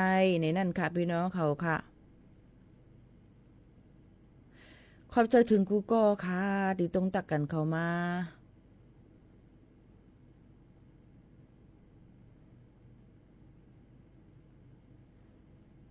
ย้อนความใจเข็มค่ำป้อเป็นไตค่ะอ่ำมีค่ะหาเต็มมื้อนั้นหันย้อนเอากำค่ะเนาะเต็มมือวันป่นมาวันนั้นค่ะเนาะอ่ำไข่เป็นค่ะอ่ำไข่เป็นค่ะอีหยังค่ะเนี่ยกำในลัดคือเกี่ยวก็ไปลองวัดไว้ตาเหลวเปิ้นต่อปันพาสปอร์ต CI อันเก่านั่นก่อนสีเขียวเปิ้นต่อปันตั้งเมืองจึงไทยก่อนในวันที่6ต่อถึงวันที่6เดือนไหนต่อถึงวันที่6เดือน11ให้กว่ายืนยันเหตุกันค่ะพี่น้องเขาศูนย์ HCI เมืองโฮมตูมเมียนมามีอยู่4ตีจำกันปัดปืนตั้งเมืองจึงไทยมีไว้ดีเจตอนเก้งใหม่ตรงขามแมคโครอองตีไดนาสตี้แลนด์สมุทรปราการตีบริษัทรอยัลคอร์ปอเรชั่นจำกัดตีดังสมุทรสาครตีดังตลาดทะเลไทยจังหวัดสุราษฎร์ธานีอยู่ตีมหาวิทยาลัยตาปีค่ะจัดตั้งศูนย์ CI ตีสีติในเมืองจึงไทยค่ะอ๋อพี่น้องเขาค่ะเปิ้นก็ติเฮ็ดเดี๋ยววันที่6เดือน8มาต่อถึงวันที่6เดือน11ในตอนด่านายจางเลยหั่งการถูกดีเลยคัดเครื่องปองให้สร้างในก็ให้กว่าต่อวัดต่อไว้กันและเย้าตอนด่าที่อยู่เศร้าทางดั้งเมืองจึงไทยไรมันก็ถามว่าให้โมคานุ่นกับลัดปันอินรู้ว่าให้เปิ้นต่อบันวัดไปเอาหึงอีก1โลกะต่อไว้ขับขี่ก็ตอมไล่1 2แต่เหลียวในตั้งวันเฮาในเปิ้นเก็บกาวัดไว้สิขวางกันน่ะน้องกะนายเซ็งเงินนำหน้ามังเปิ้นลาดว่าเปิ้นเก็บจ่องใจกัดให้กับลาดปันเขาอย่าไปเก็บจ่องไล่3วัดไว้เฮาในเตเลเฮ็ดเมื่อไหร่จ่องอ้นเป็นสัญชาติไทยไร5เป็นคู่ถามกูวัดขอถามกูวันข้าถามว่าตีคาในข้าป่องใจว่าพี่น้องเขามีตีปึงให้ก็ต้องถามมาตีคาก้วยกาหยุ่มยามาพี่น้องเขาก็ตีหู้อยู่ข่าวว่าดูเลยต้องถามก่อนติเลยให้มันแจ้งแรงที่สุด1เพราะว่าวัดไว้ตัวเจ้าเก่าเป็นไว้เขาจำหนังปักเปิงครมมาติเมื่อวันที่29เดือน10ป่นมาเมื่อปีกายนั่นอยู่เศร้าทางด้านเมืองจึงไทยป่นเนอถึง15ปีตอนแต่ได้ยินสถานะต่างดาวถาวรโอนสัญชาติไทยในเจ้าในก็ยืนต่างดาวถาวรจิมเจ้าในพี่น้องเขาตีเลยเอาเงาหักศักดิ์ศรีหลักฐานเสกว่าต้องถามตีลุ่มเจเว้งเจ้าหน้าตีลุ่มเจเว้งอันเปิ้นเฮ็ดออกปันวัดไว้พี่น้องเขาเงาตนเงาหักศักดิ์ศรีมันติมีไว้ตีนั่นค่ะพี่น้องเขาค่ะเยาก็เพราะว่าวัดไว้แห่งการยานเมืองในจึงปรับสีเขียวแห่งการนำเข้า MOU ปรับสีเหลือง PG นู่นนี่นั่นมีจึงหือต้องทำกว่าที่ไผ่สถานการงาน7วันอันพี่น้องเขาอยู่นั่นอำนั้นก็ตัวแต้นในนาอันพี่น้องเขาเฮ็ดจำเขานั่นเต็มออกรัดปันพี่น้องเขาเต็มทนค่ะพี่น้องเขาก็เปิ้นอันใดบ่ถามมาลงวัดไว้นั่นไหนมันย่อยย่ำซับเซเนี่ยมันมีหลายจันทานหลายอันเนี่ยวัดสิปีเหมือนกันก็ปีเข้ามาเหมือนกันปีมันเหมือนกันจังได๋ก็ยืนเหมือนกันเฮ็ดปันไล่จำหนังเขาหนังตราหวังปักเปิงเปิ้นนี่ก็ไปจังยืนย้อนไล่มันก็มีไว้กูลองกูอันเซตาก้อยกาว่าอุเมมีฮู้แต่เฮ็ดจังหือเนี่ยมันก็ติมีว่าคนก็ได้เป็นคนไร้รากเหง้าไปมีนั้นมันติมีแข่งหลายคักตอนก็เปิ้นนั้นพี่น้องเขาติไลกว่าต้องถามตีลุ่มเจเว้งนั่นอันที่พี่น้องเขาโหลนั่นไหนค่ะก็ไม่บ่ถามว่าเปิ้นหยอกแลนกินเงินเฮาค่ะเปิ้นเอาเงินกาโหเฮาค่ะจังนั้นลองวัดลองไว้เฮาได้เฮ็ดจังหือในนั่นก็พี่น้องเขาก็ได้เลยเอาเงาศักดิ์ศรีอันใจเงินปันกันนั่นเฮถ่ายไว้เฮกูลองกูอันในกว่าแจ้งความตีลุ่มปลีกด7ลุ่มปลีกซื้อขานเขาห้องผักจึมเจ้าหนังไหนค่ะก้อยกาตีเลยเงินขึ้นเลยเงินขึ้น5นั่นเนี่ยก็เปิ้นก็ได้รับอันนั้นก็แจ้งกว่าตั้งออนไลน์ก็ไล่เหมือนกันค่ะแจ้งตั้งออนไลน์เงาศักดิ์ศรีมันเป็นเงินเฮาค่ะเนาะซึ่งหามาเนี่ยก็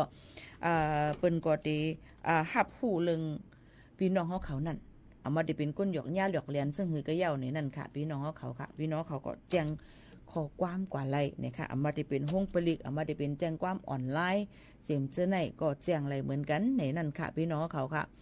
แจ้งความออนไลน์นั่นมันตัวเตียงง่ายเงียบตอนแต่พี่น้องเขานั่นค่ะเนาะพี่น้องเขาค่ะกว่าที่ www.thaipoliceonline.com ในนั่นค่ะพี่น้องเขาตีในนั่นค่ะ มันก็ตีมีปันพ่อแม่พี่น้องเขาให้แจ้งความกว่าไล่เหมือนกันนี่นะคะลงเซ็นสายไม้อำนั้นก็กับสืบกว่าต้องถามไล่ที่หมายโฟนฮิปเน็ต1441ก็ไล่เหมือนกันอันนี้ก็จะเป็นข้ออันที่ปันให้พี่น้องเขาป่องเจอยก็แจ้งความในค่ะพี่น้องเขาค่ะก็บนอะไรย่ำพ้องแต่เร็วพี่น้องเขาโดดเลยคึงป่องให้สั่งอีสังลองวัดลองไว้5ลองอีสังเสียว่าพี่น้องเขาก็คึงป่องให้สั่งกว่าจำหนังคักตอนที่พี่น้องเขามีไว้อยู่นั่นเดลีหรือเสเปิลนะคะเพราะว่าถามมาค่ะกับจ้อยปันคอยหยิบปันข้าวย่ำลองวัดลองไว้ค่ะให้หึงอีกนึงในคำจ้างยันปูว่าค่ะในอยู่ฝ่ายนั่นค่ะเป็นผู้ปืนข่าวปันให้พี่น้องเขาเลยค่ะผู้เสียหางห่างเฮี้ยนกันให้ตัวตั้นกุ้ยมันก็ซ้ำถามว่าจงเปิ้นไปเฮ็ดวัดใหม่ค่ะอันถามมาเจ้านั่นแต่เหลียวห่างเฮี้ยนไว้ห่างเฮี้ยนเงินไว้ค่ะมันก็คำว่าเมื่อเปิ้นเฮ็ดอันค่ะมีเงินลงเนี่ยอย่าไปพุงว่าค่ะแต่เหลียวจะเจออันมีวัดไว้อีสังนั่นในข้าวตั้ง 1-2 เดือนในข้าก็เฮ็ดคลิปออกปะน่ะวันที่หังค่ะพี่พันลาดวันที่ล่ะปืนก็ลาดว่าวันในข้าวตั้ง1 เดือนต่อถึง2 เดือนในให้ห่างเฮียนไว้เปิ้นที่ห้องฮับไล่ 42,000 หิงก็ตอนตาก้นอันไปมีวัดมีไว้ซึ่งนั้นค่ะเนาะพี่น้องเขาก็หลูเลยป่องใจอีกนึงเขาความค่ะก็คัดเจอลาดให้มันสื่อปันพี่น้องเขาให้ป่องใจเย้าในนั่นค่ะเนาะก็บ่นั่นแหละสั่งเจอว่าคาลาดกับอำปองเจอจึงหือเนี่ยก็ขึ้นอย่าไปถามในแคปหางจะในถามมาดีบอกแชทในนี่ค่ะเนาะถามกันเร็วอย่าก็อย่าไปถามมามีโผอย่าค่ะมีโผอย่าไปถามค่ะหน้าตาเหมือนในเนี่ยมีโผในมีเพ้อเลยค่ะพี่น้องเขายันเปิ้นนั่นแหละอย่าถามค่ะเป็นข้อถามที่ห่ำลีมืดกื้อกันค่ะเนาะพี่น้องเขาค่ะมีลูก2ก็ยาวค่ะยันเปิ้นนั่นแหละเฮาพี่น้องเขาอย่าถามข้อความจังไหนเนี่ยค่ะเนาะพี่น้องเขาอายุกะหือน้ำหนักกะหืออาสากะหือเงินเลือนอะไรกะหือจะไหนมันเป็นที่รองอันที่ป่นเปลี่ยนศูนย์ในศูนย์เปลี่ยนกันค่ะพี่น้องเขาก็เพิ่นนั่นแหละเฮาหมอป่องเจอยก็อย่าไปป่นเปลี่ยนศูนย์ในศูนย์เปลี่ยนกันเสกำในนั่นค่ะเนาะพี่น้องเขาค่ะอันในคาลาดลียคานาก็มันก็ได้ว่าเฮียงปีโมคานนเป้จะฮิบใจไม่ล่ะเนี่ยค่ะมาเป็นคาต้วยค่ะติฮู้ข่าวเงาอีสังเสมว่าผู้หายก็มาในมีหายก็มาในมีเงินกาห้องการนำก็มาในค่ะเนาะมันนำเฮียงเนี่ยในค่ะเนาะ1 วันวัดไว้ค้าในตัววันเฮ็ดคาลูเฮ็ดปันจังไหนคาลูมันหยาบเนี่ยค่ะเนาะก็เปิ้นนั่นแหละอันค่ะมีปุนพ่อนปืนเผาปันพี่น้องเขานั่นค่ะก็เฮ็ดให้มันเต็มทวนอยู่บางวันก็เต็มมีข่าวเงาน้ำบางวันก็เต็มบ่มีน้ำจึงหือก็ลีค่ะยุ่มยามาพี่น้องเขาติป่องเจอปันค่าเฮาอยู่ในนั่นค่ะเนาะพี่น้องเขาก็รู้เลยหมอป่องใจเปิ้นใครฮู้ตัวเปิ้นให้ถามใจเฮาเขาอ่ะใครฮู้ลองเปิ้นให้ถามตัวเฮาเพราะเปิ้นถามเฮาจังได๋จังเฮาใครลาดค่ะเนี่ยมันก็อำติใครลาดเนี่ยด้วยกะคำบ่ใครรู้ลาดก็หือลองปึ้นตัวเจ้าเก่าลาดในเปิ้นเนี่ยมันกูมันซุบข้าวยามค่ะเนาะเหตุการณ์ดีกว่าค่ะนะอย่าลืมเหตุการณ์ค่ะพี่น้องเขาค่ะผ่าแดนเมื่อยาวค่ะหมายซุ่มค่ะ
สถานีวิทยุกระจายเสียงแห่งประเทศไทยและเครือข่ายทั่วประเทศเสนอข่าวต้นชั่วโมง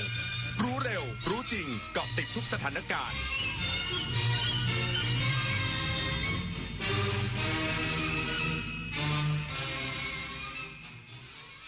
รับฟังข่าวต้นชั่วโมง 23 นาฬิกากับธราวุฒิวิชัยดิษฐ์ครับคณะกรรมาการวิสามัญพิจารณาร่างพระราชบัญญัติงบประมาณรายจ่ายประจำปีงบประมาณพุทธศักราช 2569 ย้ำงบประมาณกระทรวงการต่างประเทศช่วยเพิ่มศักยภาพเศรษฐกิจอีกสักครู่กลับมาติดตามรายละเอียดครับความใส่ใจเข้าใจของครอบครัวและสถานศึกษาคือภูมิคุ้มกันสำคัญในการที่จะหยุดปัญหาท้องไม่พร้อมได้ร่วมป้องกันการตั้งครรภ์ในเด็กและเยาวชนด้วยการสร้างความรู้ให้เด็กได้เข้าใจและตระหนักในคุณค่าของตัวเองมีเป้าหมายชีวิตมีทักษะที่จะปฏิเสธและหลีกเลี่ยงป้องกันได้อย่างถูกต้องเพื่อหยุดปัญหาท้องไม่พร้อม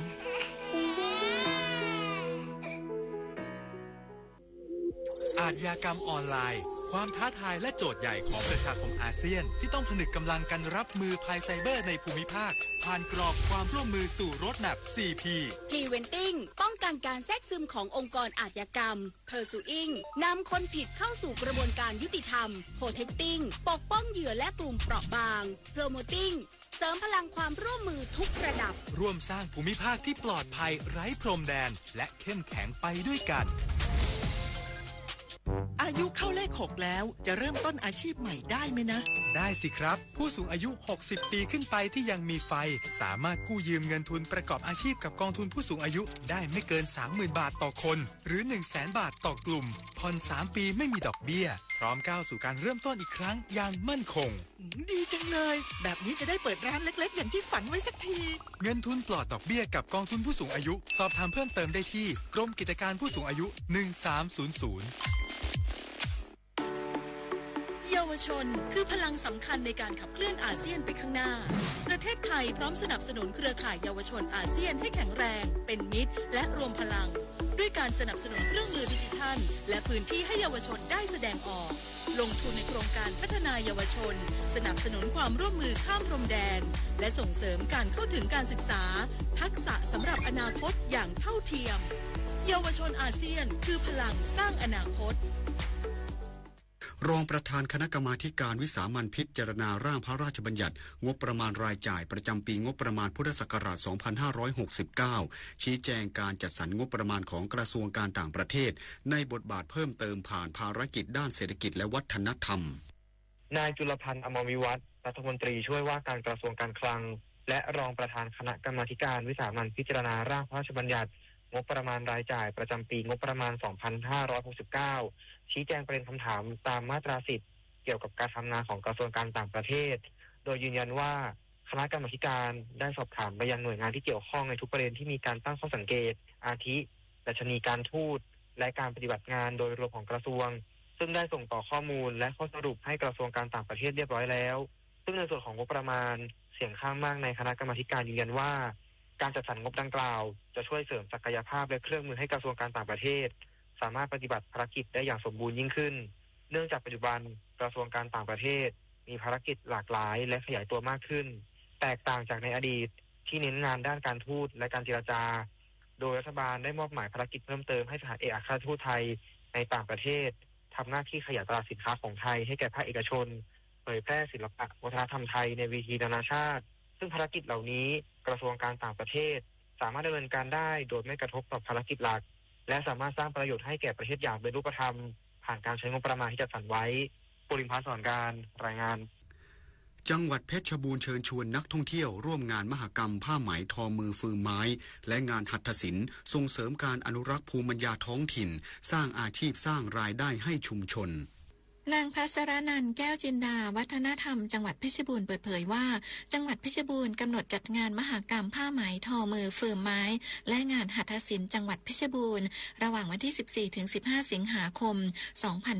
2568 ณ ศูนย์วัฒนธรรมเฉลิมราชวัดศรีฐานตำบลวังบานอำเภอหล่มเก่าจังหวัดเพชรบูรณ์เพื่อสืบสานและอนุรักษ์ภูมิปัญญาการทอผ้าไหมฟืนไม้พร้อมเผยแพร่ผลงานหัตถศิลป์ของชุมชนให้เป็นที่รู้จักในวงกว้างภายในงานมีกิจกรรมหลากหลายอาทิการประกวดผ้าไหม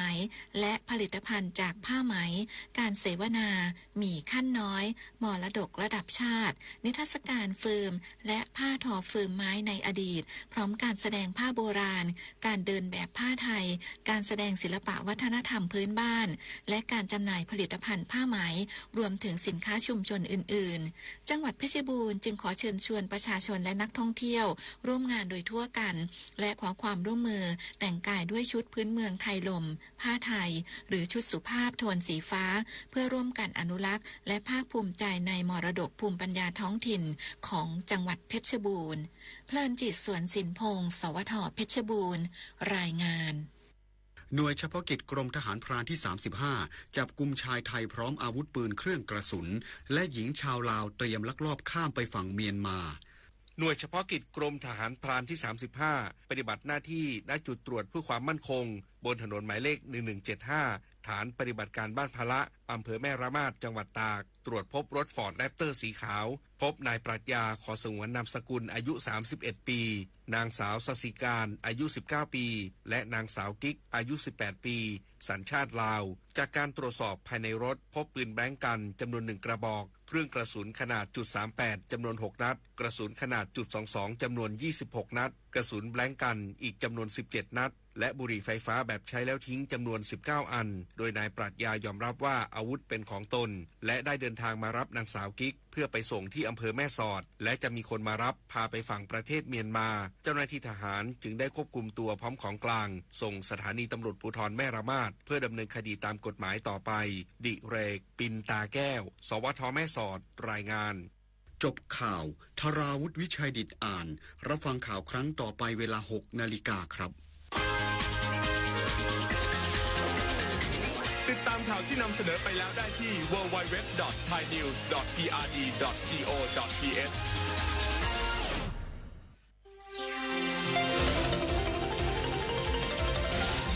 วิทยุแห่งประเทศไทยให้ความรู้กู้ความสุขต่อไปนี้ขอเชิญท่านฟังรายการเพื่อนฝันดำเนินรายการโดยจารุลินมุสิกพงศ์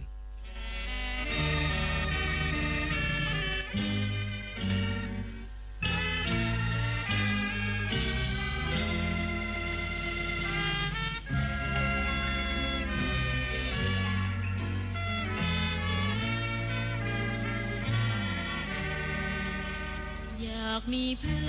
อนร่วมฝันในวันนี้วันที่มีเสียงเพลงบรรเลงวอนเดี๋ยวออดอ่อนเดี๋ยวเรื่องรื่นแสนชื่นบานเดี๋ยวซาบซ่านเดี๋ยวโศกซึ้งตรึงหาไทยชั่วโมงที่2ของเพื่อนฝันวันพุธที่13สิงหาคม2568ฟังเพลงชัยโยนักรบไทยโดยเรือโทสันติลุนเพศิลปินแห่งชาติ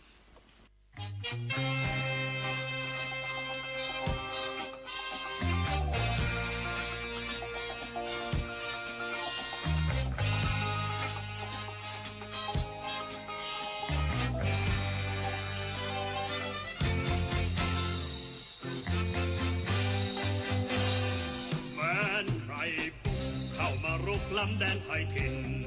ฉันจะสู้เหล่าศัตรูล้างมันจนสิ้นขอพลีชีพเพื่อชาติไทยไว้จนแดนดินรักษาถิ่นป้องแผ่นดินสินทรัพย์ของไทยชาติศาสตร์กษัตริย์อีกทั้งรัฐธรรมนูญฉันเทิดทูนไม่ให้สูญเสียใครไปได้แม้นใครหมิ่นเหยียบแผ่นดินเข้ามาเมื่อไรสู้จนขาดใจไม่ให้ใครเข้ามาย่ำยีแผ่นดินทองของไทยทุกคนต้องผจญกว่าจะมีเสรีเข้าฟาดฟันสู้มันเต็มที่จึงได้มีแผ่นดินสยามนามว่าไทยรักธงเผ่าแผ่นดินเราทุกคนต้องสู้ถึงตายหมู่สู้ให้มันสมความยิ่งใหญ่เสียชาติเกิดอยู่เป็นทาสหลายคนได้ขอตายเพื่อไทยไม่ให้ใครเข้ามาครอบครอง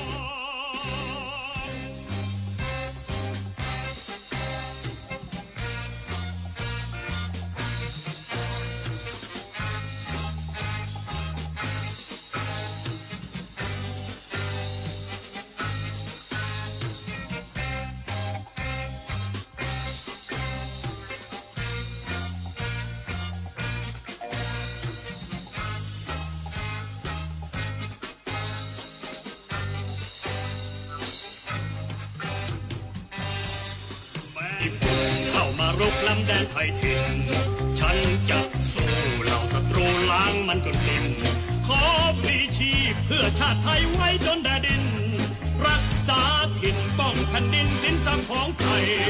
ชาติศาสตร์กษัตริย์อีกทางรัฐธรรมนูญฉันเทิดทูนไม่ให้สูญ